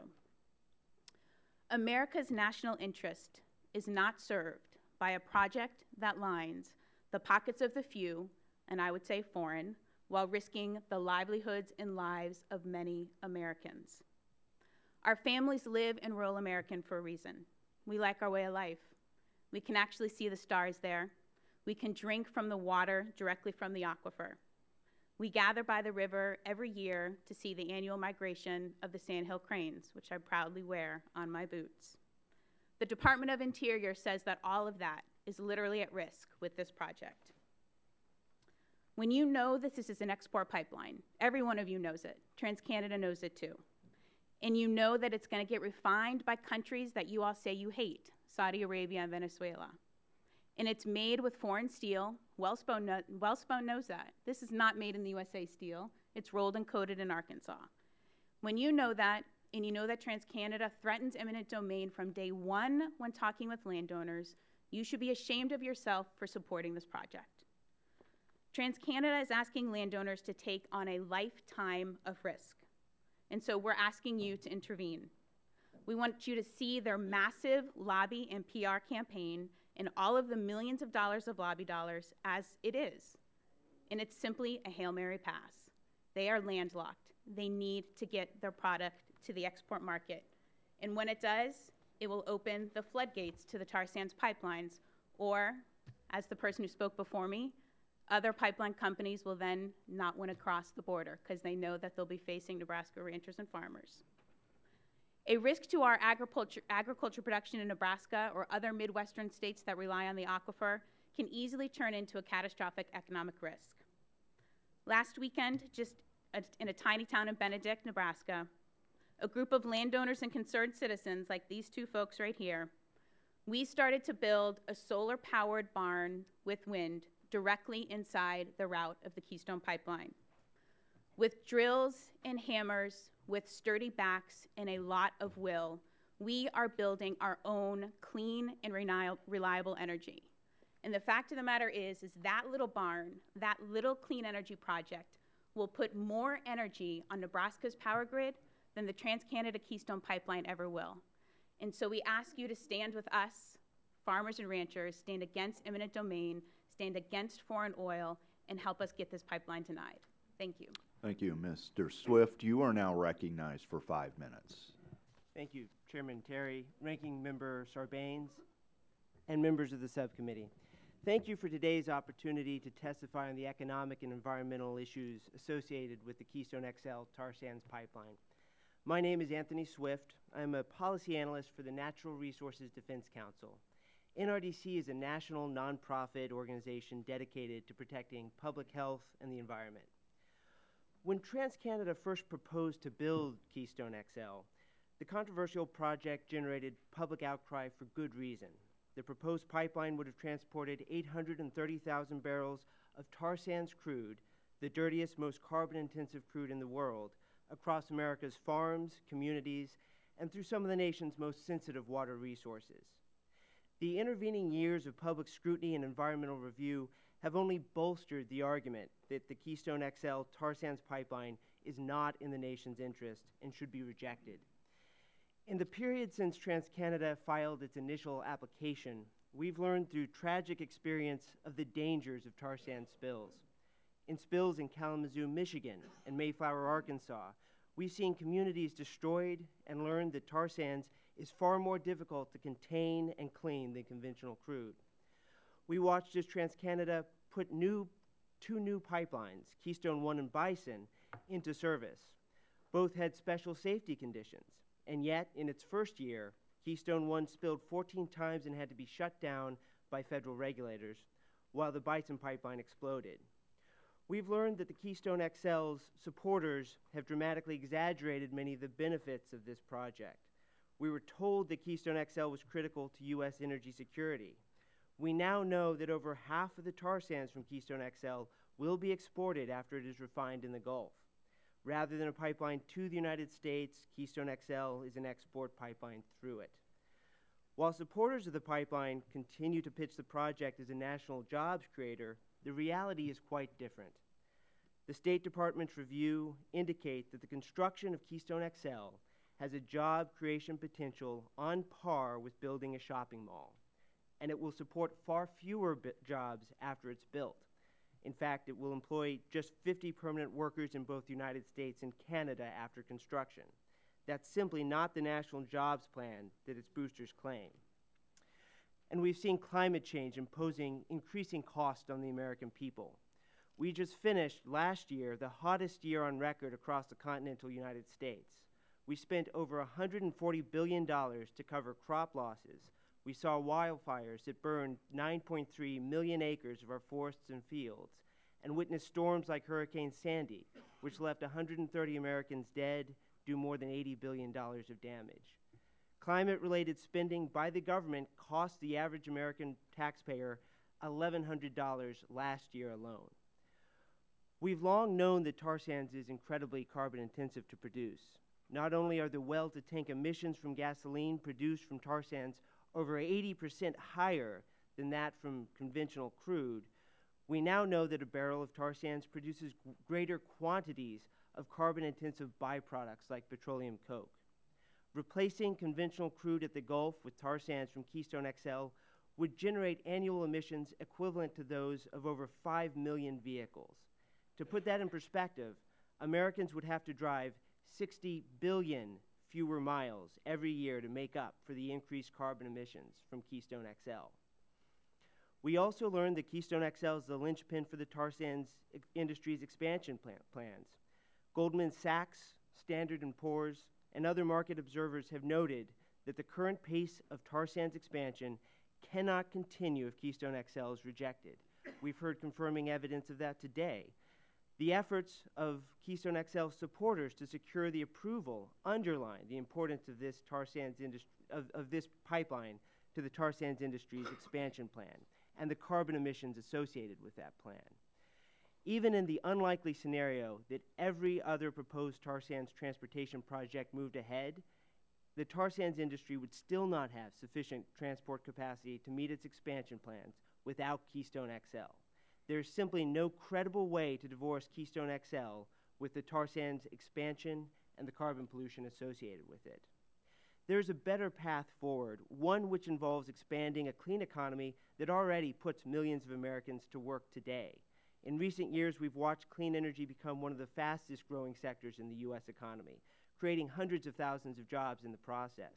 In fact, just in the second quarter of this year, 58 new projects in clean energy and clean transportation were announced, which will create over 38,000 jobs. Our choice is clear. Either we will begin on our watch to reduce the dangerous carbon pollution that is driving global climate change, or our children will inherit climate chaos tomorrow. Years of public scrutiny have given us a myriad of reasons to reject this tar sands project. Keystone XL is not in the nation's interest. NRDC thanks you for the opportunity to present its views, and I'd be pleased to answer any questions you may have. Thank you, Mr. Swift, and that concludes the testimony of our witnesses, and now begins our question and answer period. Each member has 5 minutes to ask questions. I'm going to start as the chairman. So, Mr. Kaminsky, an accusation was laid that the jobs have been overstated. Your labor hall has a contract, as I understand, with TransCanada to supply labor. That's correct.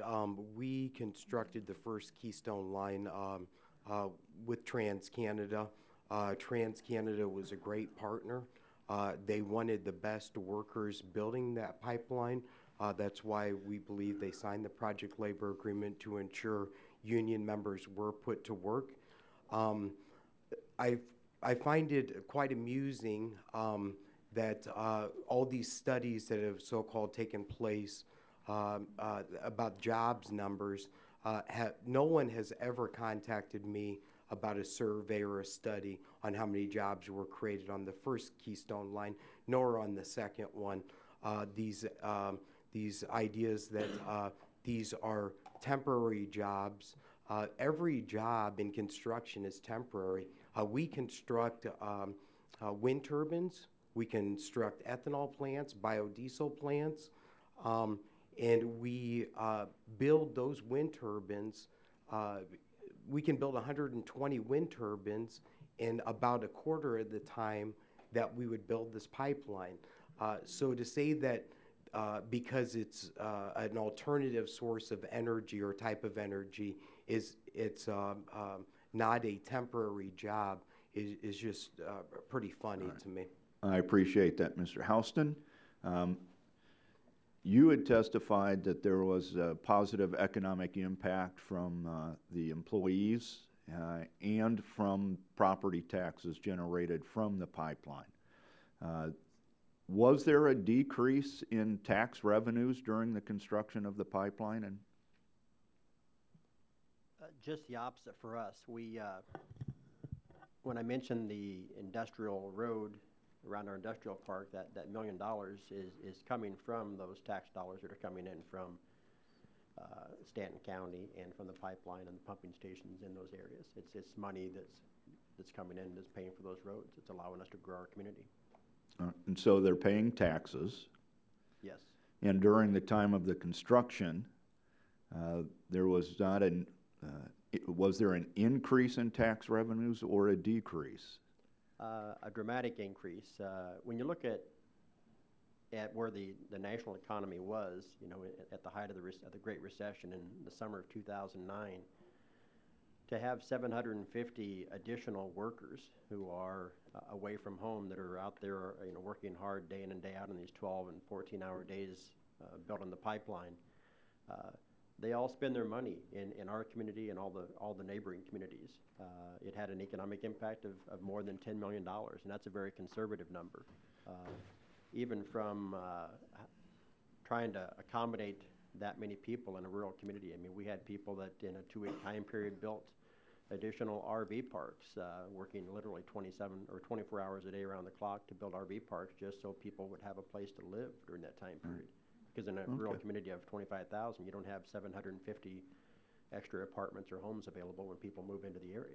Well, I appreciate that. Ms. Polarisi, as I understand, there is, from the oil sands in Alberta, there's a to the east pipeline that's under construction, and been approval for the Kinder Morgan pipeline to the west. So let's make an assumption that there's no Keystone pipeline, and the oil sands are moved to the east and west in Canada, not through the United States. Is there an economic impact to the United States? Yeah, see, once again, it's important to look upon this as a network issue. We really want the whole North American network to be as efficient as possible to move crude to the coastal refining centers that are most adept and who add the most value in processing those crudes. So for Canada to move it east and west, it is a second best solution. It's a solution I believe they will pursue. But the most efficient solution is to move the XL, the oil sands production, to the Gulf of Mexico, where the existing technology, the cokers, and the refineries are there to process it. The light sweet crude should be moving to California and to the PADD 1. So when we impose this restriction by prohibiting it from moving, all we're doing is imposing an economic cost on both countries. And that economic cost is going to show up not just in lower profits, but lower revenues for state, federal, and local governments. All right, thank you. Mr. My Terry, time. no. Okay. Well, there is no The time has my time is up. And by the way, the rules of this is that you will be asked questions. You don't get to blurt out. And now Mr. Sarbanes will help you. You are recognized for 5 minutes. Thank you, Mr. Chairman. Ms. Cleve, do you want to finish your thought? But Mr. Terry had said that there was, you know, an east and west pipeline. Neither is under construction and neither has a permit, and both are facing fierce opposition, both from First Nation tribes as well as farmers and ranchers and other folks in Canada who are opposed to tar sands just as much as we are. Thank you. A couple things. First off, I find the testimony about the job creation around this project compelling. However, I don't accept the notion that there aren't other tremendous opportunities to create jobs, construction jobs, through infrastructure investment that would be more environmentally sound than this one. And I don't want to get trapped into the notion that if we don't pursue this particular project. We've abandoned the imperative of trying to create good, strong jobs and do that within the construction industry. Now, Mr. Swift, I wanted to talk a little bit about this issue of whether the construction of this pipeline is in fact critical to the future of the tar sands industry, because this is an important point. I mean, if you accept, you know, we've looked at the environmental issue from these two sides. Some people are focusing pretty exclusively on whether it's safe to transport it through the pipeline, and you know, we've heard testimony about the 57 points of safety that have been developed. I'm not convinced that there aren't still significant risks, and when tar sands is involved, I think those risks are even greater. But most of the people that are focusing on that are not talking about the first instance of the environmental impact, which is the extraction and production of it, which makes it the dirtiest source of transportation fuel out there. So those of us who are very concerned about that and how it contributes to climate change and do kind of focus on that piece of it, it would be somewhat dispositive of our view of this thing if we were convinced that it's going to happen anyway, right? That even if we don't do Keystone, they're going to continue to find the opportunity to develop this source of energy, and so the climate change impact is going to be there anyhow. But I think you have a different perspective. I'd like you to maybe expand on that. I mean, the State Department made a statement that they thought it was unlikely to impact the rate of development in the oil sands, but there's financial and industry experts who have a different view. And if you could speak to that again, I think it's really important that we try to nail this down as best we can. Thank you so much. And that is a critical question. Wall Street generally believes that Keystone XL is critical to enable tar sands expansion. And the reason for that, one thing that is important to understand is that new tar sands projects have very high break-even rates. In order to simply break even, many of these projects require anywhere from $80 to over $100 a barrel to be profitable. And because of those high costs, many companies are on the fence right now about moving forward with tar sands production projects, new ones. The difference between moving tar sands by pipeline and by rail appears to be fairly substantial.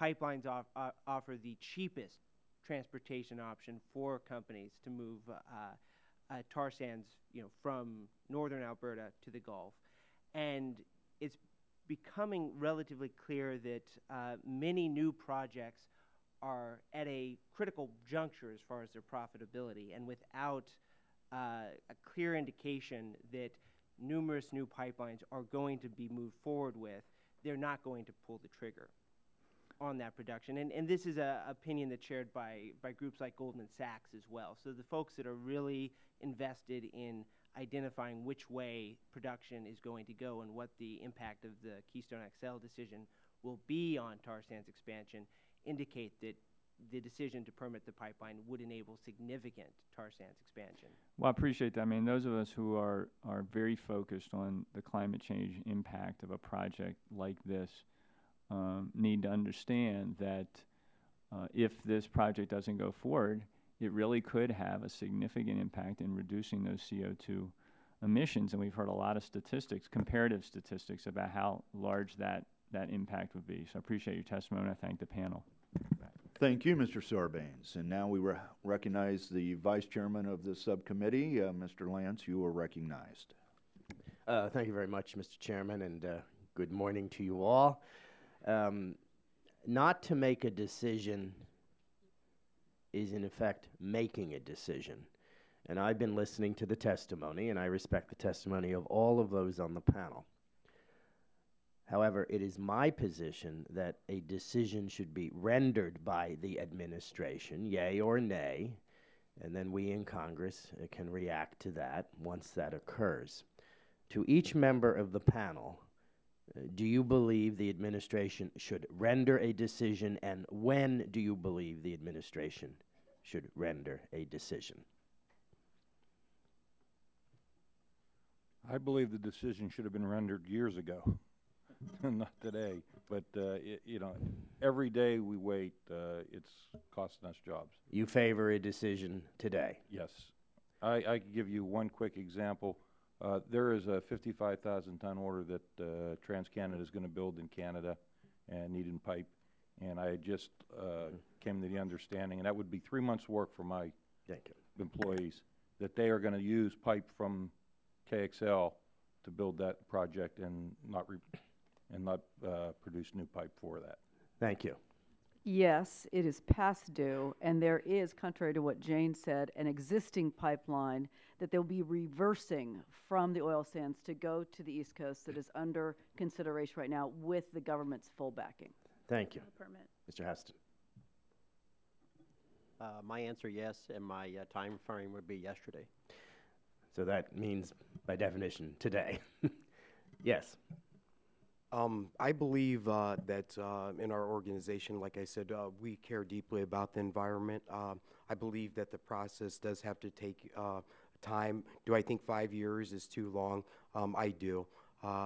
So I think that decision has to be made as soon as possible. Thank you very much.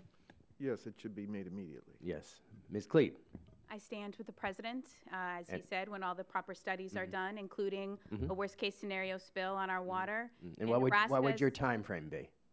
When the proper studies Well, are done. can you estimate for the panel when your time frame would be? If the State Department can do that study in 2 months, 6 months, it depends on when that study can be done. I will also make sure that the panel knows, I'm not sure if Representative Terry told you, but the Nebraska route is actually in question. It's in court, has been in court for over a year. We have our lawsuit trial on September 27th. That could throw out the Nebraska route and force TransCanada to go through a So whole what would routing your process. time frame be? Could you estimate for us when you think would be an We appropriate feel confident that the president would deny the pipeline today. And so if he makes the decision today, that's fine with me. We've been confident from day one. So do you favor the president's making a decision today? I favor the president making the decision when he thinks that all the studies have been done. And do you agree that not making a decision is in effect making a decision?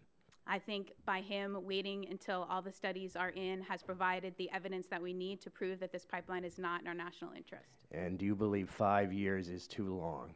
No, because we still don't have a water risk analysis. So you do not believe 5 years is too long? No, we still don't have a water risk analysis. It was Would TransCanada's own fault and arrogance of why we're in this position right now. They should have never tried to cross the San Jose of the aquifer to begin with. Would 6 years be too long? If we still don't have the proper water study, then it's not long enough. 6 years is not long enough in your opinion? If we don't have the proper water risk analysis, yes. Thank you. Mr. Swift? I think a decision should be made. This current application is dated from 2012, and I do believe that given that the State Department has 1 million comments to go through, it's critical that they get the process right and that they get the best information. And you believe a decision should be made? I do believe that a decision. And perhaps you and I might disagree as to what that decision should be. I respect that. Do you believe a decision should be made now? I believe that a decision should be made once the best information is evaluated based on the best information available. We have to remember this pipeline, TransCanada intends to use it as a perpetual resource. It's rated for... And what would your time frame be, Mr. Swift? It's based on content of the information. Yes, I have 27 seconds. As soon as possible. As soon as possible. I agree with that, and I think 5 years is too long, and let me repeat, I believe not making a decision is making a decision. And you and I might disagree as to what that decision would be, and I respect your position, and your organization has done distinguished work in the United States. But you and I agree that a decision should be made as soon as possible. But no sooner than possible. Thank you very much, Mr. Chairman. Recognized gentleman from Georgia for 5 minutes. Thank you, Mr. Chairman, and thank you for holding this hearing on the Keystone XL pipeline. I'm a supporter of the Keystone XL pipeline. I believe its approval is long overdue. It'll increase our access to North American energy production, and that'll better protect families here at home from the effects of energy market uncertainty caused by political and economic troubles in other parts of the world. Analysts project the construction of the pipeline will create at least 13,000 new construction jobs and an additional 7,000 manufacturing jobs. These are highly skilled jobs that folks all across the country are looking for. When the Keystone XL pipeline is complete, it'll move an estimated 840,000 barrels of oil per day. That amounts to 10% of America's net daily oil imports, enough to displace the oil we import every day from Venezuela. When the folks in my district in Georgia look at this project, they realize that it won't increase our dependence on oil as our primary source for transportation energy, because we're already totally dependent on oil for our transportation energy. But it will make us less dependent on hostile rivals and more reliant upon friendly allies for our transportation energy. They also understand that it will not harm the environment because this oil energy is going to be produced and refined and consumed by somebody. The only real question is whether we get first dibs on it or whether we have to get to the back of the line behind countries like India and China for our own North American oil. For all these reasons, I urge all parties involved to work together to make the Keystone XL pipeline a reality. And with that, I yield back the balance of my time. Thank you. At this time, I recognize Mr. Olson from Texas for 5 minutes. I thank the chair. I'd like to start my, my comments with a quote about the southern leg of the Keystone XL pipeline. And here's the quote: "Moving oil from the Midwest to the world-class state-of-the-art refineries on the Gulf Coast will modernize our infrastructure, create jobs, and encourage American energy production." That quote did not come from Chairman Terry. It didn't come from a Texan like me. It came from President Obama's head spokesman, James Carney, earlier this year. Create jobs, modernize our infrastructure, encourage American energy production. I'd like to follow up on Mr. Kaminsky's spot-on comments about we all have our own opinions, but not our own facts. I'd like to give every panelist a little multiple-choice question about transporting liquids, whether it's milk or oil. And so starting at the end there with you, Mr. Deely, is that pronounced correctly? Yes, sir. What is the safest way to transport liquids? Is it train, truck, ocean liner, or pipeline? Pipelines. Pipeline. Domestic is pipelines, but we are going to need more than just pipelines as well with this abundance. Yes, ma'am. Just the safest one statistically. Yes, I agree completely. Mr. Houston, great last name, by the way. Thank you. Pipeline. Mr. Kaminsky. No question, pipelines. Mr. Pugliarsi. Yeah, long-term data show pipelines have the lowest risk. Ms. Gleed. It actually depends on what stat you're looking at, which Mr. Swift, I'm sure, can talk about. But as President Obama said, we have enough pipelines to wrap around the world. We don't need another one, especially a foreign oil one. Okay, dodge a question. Mr. Swift. There is some truck, question in this. Ocean liner, trailer, or pipeline. 4 choices. Well, we're in the real world here. Just stay in the real world. Those are our 4 choices. Liquid, milk. It's unclear. We found there are some issues with both forms, actually, or all 4. Okay. And one final point about the Ogallala Aquifer. It's not just under Nebraska. Mm-hmm. It's under Wyoming, in South Dakota, in Colorado, in Kansas, and New Mexico, and Oklahoma, in my home state of Texas. Right now, there are at least 25,000 miles of pipeline over the aquifer in all those states. 2,000 over Nebraska. And again, sorry at the end, does that sound right, accurate, yes or no? And it's with you, Mr. Deely. 25,000 over the aquifer, 2,000 over Nebraska. That sounds correct. We have a tremendous amount of pipeline infrastructure, and we need a lot more to move these molecules around for the benefit of our economy. Mr. Houston, love saying that last name, sir. Keep saying it. I would agree. Mr. Kaminsky. I would agree, and I don't think that this argument is about the sandhills or the aquifer. If it was about the sandhills, the environmental groups in Nebraska would not have agreed to the resolution we came up with, in that all super majority of the state senators and the governor approved. I don't think this is about the aquifer or the sandhills. I think that's an excuse. Right, it's pipelines. Yep, pipeline. Crisscrossed. There's not 2,000 tar sand, 2,000 miles of tar sand pipeline. Not tar sands, pipeline. Yes, pipeline, there are. pipeline. There are things like water pipelines, fertilizer pipelines, things that produce it's the all sorts of agriculture. petroleum products, not So just Keystone's not unique. Yes, ma'am. the only tar sands pipeline that crosses our state right now is Keystone 1, and when it went in the ground, people have actually thought it was a water or natural gas pipeline. So that is the only one tar sands pipeline. And I will say that this pipeline still crosses the sandhills. No environmental group signed off on a crooked map that I'm running out of Canada time, ma'am. and our Mr. government Swift, tried you're to up. Your force down our turn. throats. Does that sound about right, sir? 25,000 over the aquifer, 2,000 over Nebraska? Well, I come from West Texas, where most of those pipelines are, and I can tell you that most of that pipeline mileage is in the West Texas part of the aquifer. Most of the aquifer's water is actually in Nebraska, the vast majority of it, and not the overlying other states. Yes, sir. I'd just like to talk briefly about the jobs and time I have. Mr. Chairman, I ask unanimous consent to submit a letter for the record from Hudson Products Corporation, a corporation in my district. I went down and visited them during the work period, drove down US 59, soon to be I-69, and they're a small business which makes fans that are being used in the pipeline up there in the sand, tar sands in Canada, and they're going to be used to export LNG to other countries. So again, this is real jobs in Beasley, Texas. This pipeline is necessary, it's safe, and I yield back the balance of my time. It's been 5 Thank you, years. and without objection, so ordered. Mr. Harper, you are now recognized for 5 minutes. Thank you, Mr. Chairman, and thank each of you for being here on what is continuing to be a very important topic. And if I could ask Mr. Pularisi some questions here. Sure.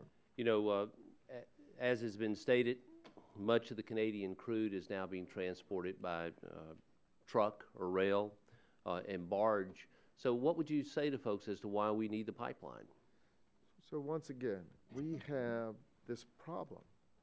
We produced and shipped our crude oil and products from the south up to the northern tier. We have large-scale production now coming out of the northern tier. It needs to be moved efficiently in order to set a set of expectations that we could continue to produce this oil. This oil has huge net value.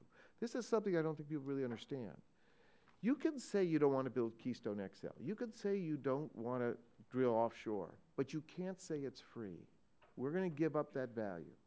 And if we give up that value, at least we ought to be honest about what we're losing out on, because the numbers are very, very big. You know, we're, of course, on this side of the aisle, very supportive of this project moving forward and the need to do that. So if you're telling someone and you're rating the efficiency and cost of the various methods, and where does the pipeline stack up with the transportation methods on cost and efficiency? I would say that when you have a long-lived resource like the Canadian oil sands, it's at least 3 times more efficient, because you can amortize the price of the pipeline, the cost of the pipeline over 20 years, and everything can be built out efficiently. All right, well, if we're, you know, as has been stated, we have other pipelines, many pipelines crossing our borders. How does the Keystone XL compare to these other cross-border pipelines in terms of the scope of the review and the timeline for approval, as others have seen? No, as I said, there's never been a cross-border pipeline turned down by an American president. So historically, we have treated the North American trade relationship with Canada as an open border, highly integrated economic conditions, highly integrated ownership patterns, and this is the first time, and it's become more a symbolic fight than an actual fight. If you look at the data and you take it through all the way, it is not, you know, it's not something that should have created all this furor. And this president has approved a cross-border pipeline in the past, has he not? Absolutely. Okay. All right. Here's one thing we look at as we look around the world and the global economy that we're in, and we look at the private sector. How would the private sector here in the United States and around the world be viewing us as we go through this process on Keystone XL? Yeah, I think the real danger of this is we look incompetent. We have this enormous value, this transformation of North America that's before us, and we can't do the simplest thing to embrace it. I really think the fight over this is not about whether we build the pipeline or not. It's about the fact that The breakthroughs in hydraulic fracturing and horizontal drilling, the in situ production in Canada suggest that we are no longer living in an era of limitations and scarcity. We can restore growth. We can enhance our strategic outlook. And this is a kind of ideological fight, because a lot of people don't, that was not the world they wanted to see. And if I could, Mr. Kaminsky, this is obviously very important to your members as a project. And again, give the numbers that you would say would be employed if this moved through. Well, within our organization locally, we're talking hundreds and hundreds of jobs, but we're only one piece of unions that are actually going to construct this pipeline in the pump stations. Total with among those that you would say were union members, how many jobs? I would think with the northern segment, probably 9,000, 10,000 jobs, and that's trades that I spoke about earlier. National AFL-CIOs in support of this, state AFL-CIO, building and trades. Every labor organization that deals with construction is in support of this project. Ms. Klebb, don't you think those jobs are important? I think union jobs are very important. In fact, I worked with Ron on trying to pass the Employee Free Choice Act, and so there's no question about union support, but those job figures just simply don't pan out. When you look at the job records on Keystone 1, it clearly says that about 800 to 900 workers for about 6 months to a year work on that line in that state. That's it. And they build man camps for 900, not 9,000. Let's say it's 8 to 900. Let's say it's 8 to 900. Sure. Are those homes and lives and jobs and families, are they not important too? They're critically important, and so are the families and generations of farmers and ranchers. Let's get them to work. Nobody's this has been dragging on let's put them to work. You don't have to wait 5 years for this project. Put them to work on the backlog of infrastructure jobs that you guys continue to block as the Republican Party. Okay. Look, this job is important. It's important to America. It's important to our national security and energy security, and it puts people to work. Now, yield back. Thank you. Mr. Johnson, you are recognized. Thank you, Mr. Chairman. Ms. Klebb, the CV that you submitted to the committee lists some work you did from 2008 to 2010 for the SEIU as Nebraska State Director. Yep. Your CV goes on to state that currently you run a group called Bold, Nebraska. That's correct. Is the SEIU one of the groups you're working with in your role at Bold, Nebraska? Nope. SEIU was just... Okay, that's all I need. So if the SEIU, a group that you claim to have worked for at roughly the same time that you started Bold, isn't funding you, then who is? So we actually have a list of donors. You can see them if you go on rally.org/build. How about you provide them to this committee? How about you do that? More than happy. Do you have any other jobs besides your activities? Will you ask Ron Kaminsky that same? No, I would like, I'm asking started a front group, so with I'm asking the questions, Ms. Klebb, okay? Let me explain how this process works. You're testifying before the American people. That means I ask the questions and you answer. And I am a citizen paying your salary. But hey, that's not what this meeting is about. You get to vote back in Nebraska. That's who your elected representatives are. I'm empowered right now to ask questions on behalf of the American people, so don't start filibustering me. I'm empowered. Do you have any other jobs besides your activities at Bold? I work for Bold, Nebraska. I'm the executive director. Okay. I understand that your husband is the CEO of a woman-owned business called Energy Pioneer Solutions, which received an $800,000 grant from the Department of Energy in late 2010. That's correct. Are you the woman referred to in the grant application? No, I'm not. Okay. That's hilarious. Do you have a financial stake in this company? No, besides my husband. I mean, how can you assure okay, let me remind the committee that the jobs, development, economic stimulus, and the tax revenue that will come if we build Keystone come at no cost to the taxpayers. Meanwhile, we have activists that are trying to game the system to benefit their own financial interests and then turn around and take taxpayer dollars to boot. Completely Ms. Klebb, you've made a number of extreme statements about Keystone and climate change over the years. Upon review, I have some of those quotes from prominent scientists and experts who have engaged in this debate. Yep. David Keith, a Canadian climate scientist with a PhD from MIT, currently serving professor of applied physics at Harvard. He says, the extreme statements that this is game over for the planet are clearly not intellectually true. Do you agree with Mr. Keith? Yes or no? Yes or no? No, I don't. Okay, when good. That statement, Ken are you going to let me Calderia, answer, or are you just going to continue to yell at me? Ken Calderia, a climate researcher at the Carnegie Institution for Science and a professor in Stanford's Environmental Earth System Sciences Department with a master's degree and a PhD from NYU, says, I don't believe that whether the pipeline is built or not will have any detectable climate effect. Do you agree with Mr. Calderia's comment? Clearly I don't, Yes or I no? wouldn't have dedicated the Okay, last 4 no. years of my life to try Mr. to Michael keep this Levi, pipeline. Senior Fellow for Energy and Environment at the Council on Foreign Relations, who has also served as director of the Federation of American Scientists Strategic Security Project and holds an MA in physics from Princeton and a PhD from the University of London. He says this, and despite fears by climate change activists that increased oil sand production has profoundly negative consequences to global warming, Alberta's massive reserve base contributes relatively little to the problem at a global scale.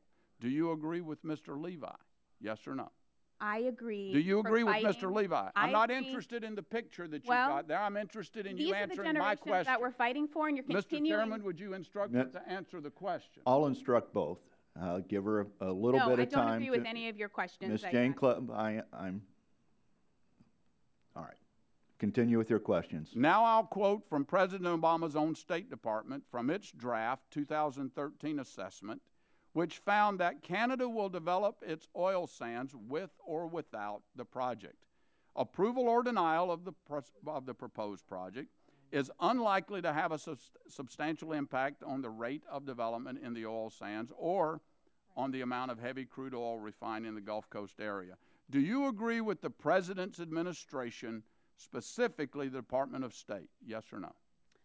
Representative Johnson, I do not agree with the State Department's analysis, which is widely known because it was written Good. by a trans-Canada. We've got 3 experts with numerous advanced degrees from the world's most prestigious universities and the President's own Department of State saying that the environmental impact of the Keystone Pipeline would be non-existent. What qualifies you, other than your activist title, to dispute the assertions made by so many aforementioned experts? Because do you hold a graduate level degree in any relevant field? Because I do you hold a graduate degree in any relevant field? I have a Let her graduate answer the degree in question. international training and education. You ever take a chemistry course? No, sir, I did You ever not. take a physics course?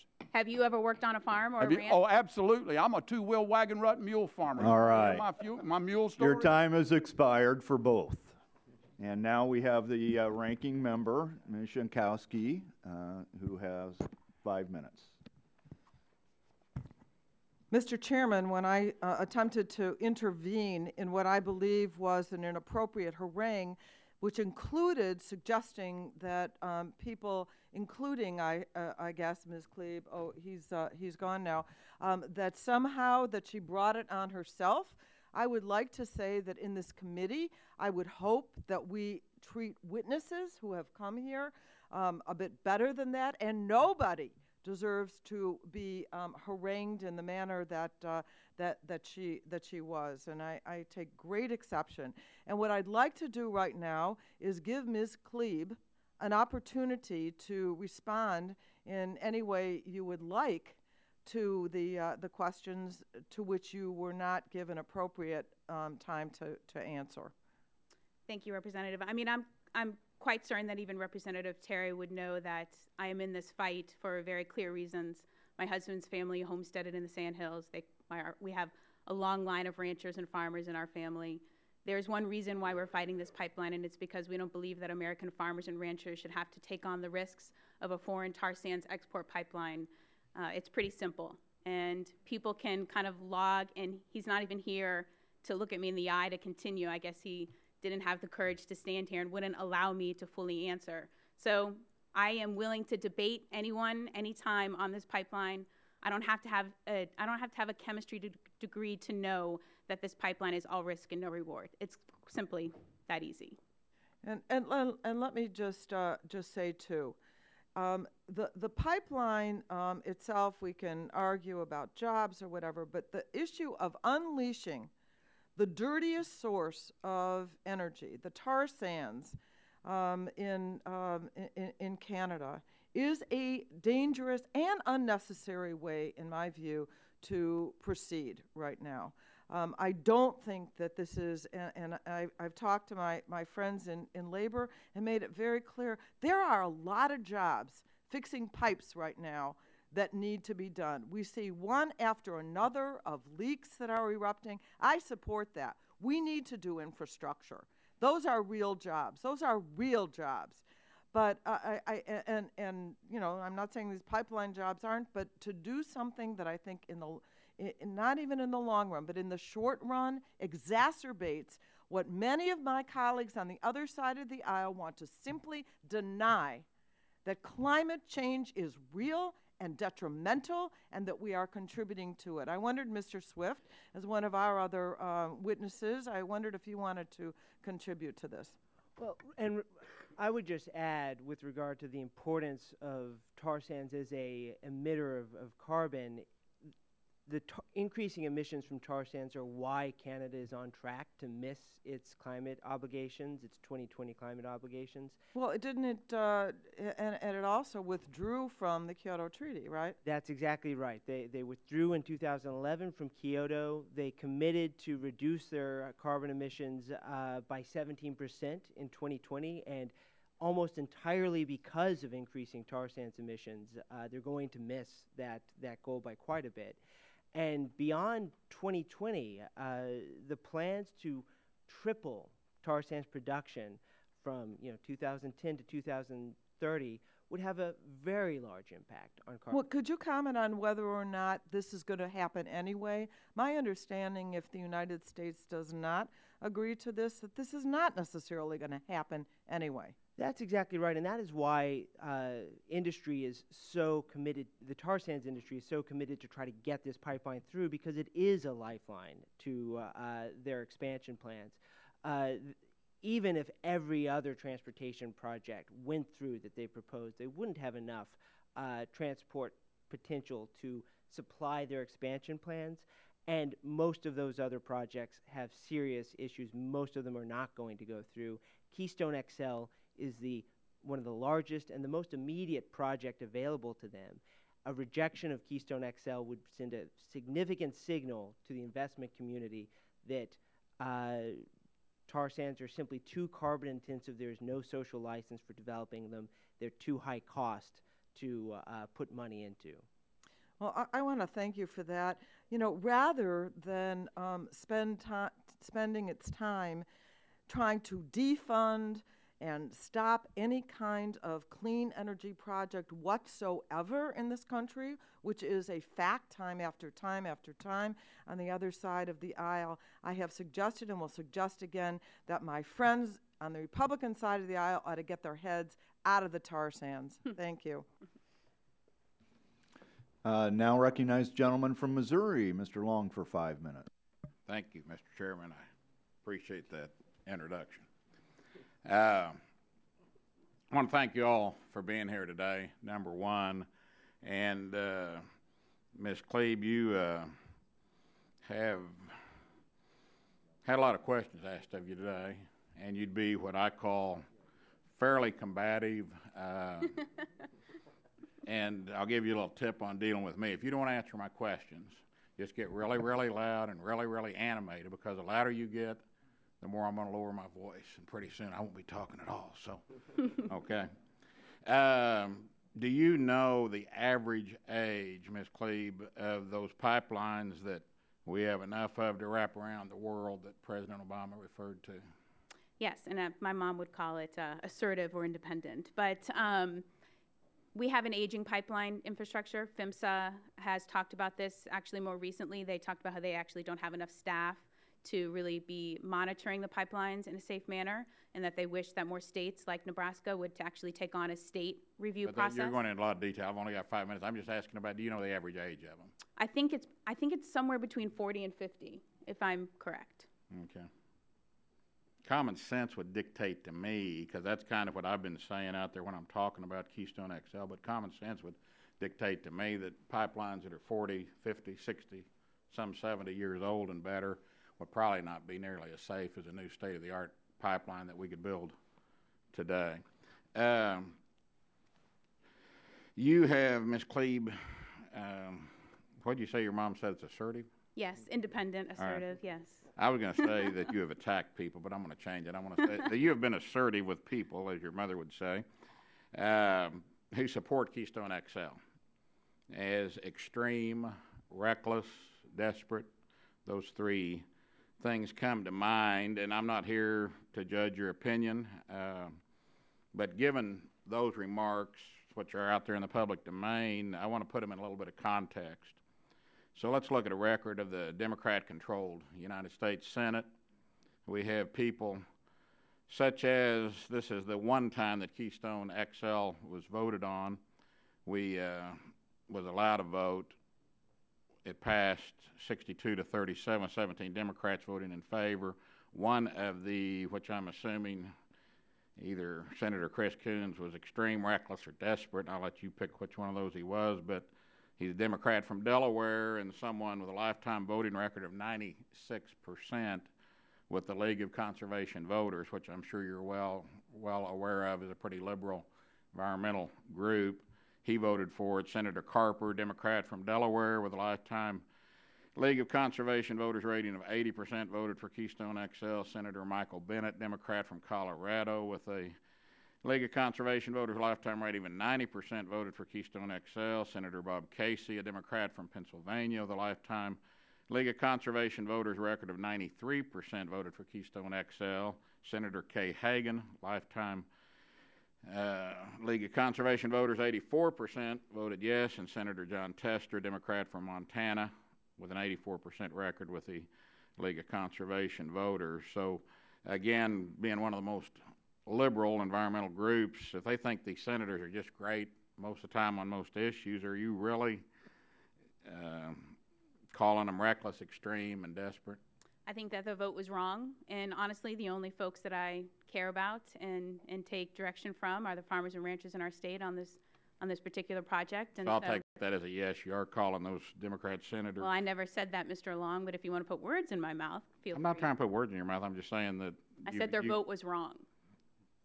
And I'm sure I've written many letters to their offices saying as much, as so as farmers, ranchers, and other citizens. But when you are confrontational with people that support Keystone XL as extreme, reckless, and desperate, I just want to put it in some context. And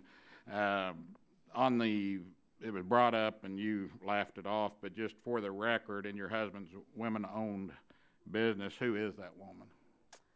He has many female investors, and so if you want to ask my husband about his business, which I'm not sure that you asked any other panelist about their spouse's business. Well, you can be sure of that because I haven't asked any other panelist anything. So if you would like to bring my husband in to talk about his business, which is very successful, which employs more individuals than TransCanada's Keystone XL pipeline. Can you no, provide Mr. Long, you can provide the committee with that name? No, I won't do that. But if you want to ask my husband to come and visit about his business, I'm sure he'd be happy to. I'll leave that up to the chairman. That's not at my discretion. Okay. But I would think that you would know who owned your husband's business. So. I do. I never said that I didn't. All right. Gentleman yields back, and having no further members to ask questions, that concludes our hearing. To the panelists that are here, thank you for being here. We appreciate your testimony. The members have the right to send written questions within 10 days to you. If you receive written questions, we would appreciate a prompt reply. Prompt would be a couple weeks, just not several months. So with that, we stand adjourned. Oh, I'm sorry. Let me just say a thank you to Mr. Sarbanes for sitting in on this hearing. I had a classified hearing at the Intelligence Committee, unable to be here, but I really appreciate your doing that. Thank you. We so noted your obligations to the Intelligence Committee at the beginning. Thank you very much. Thank you.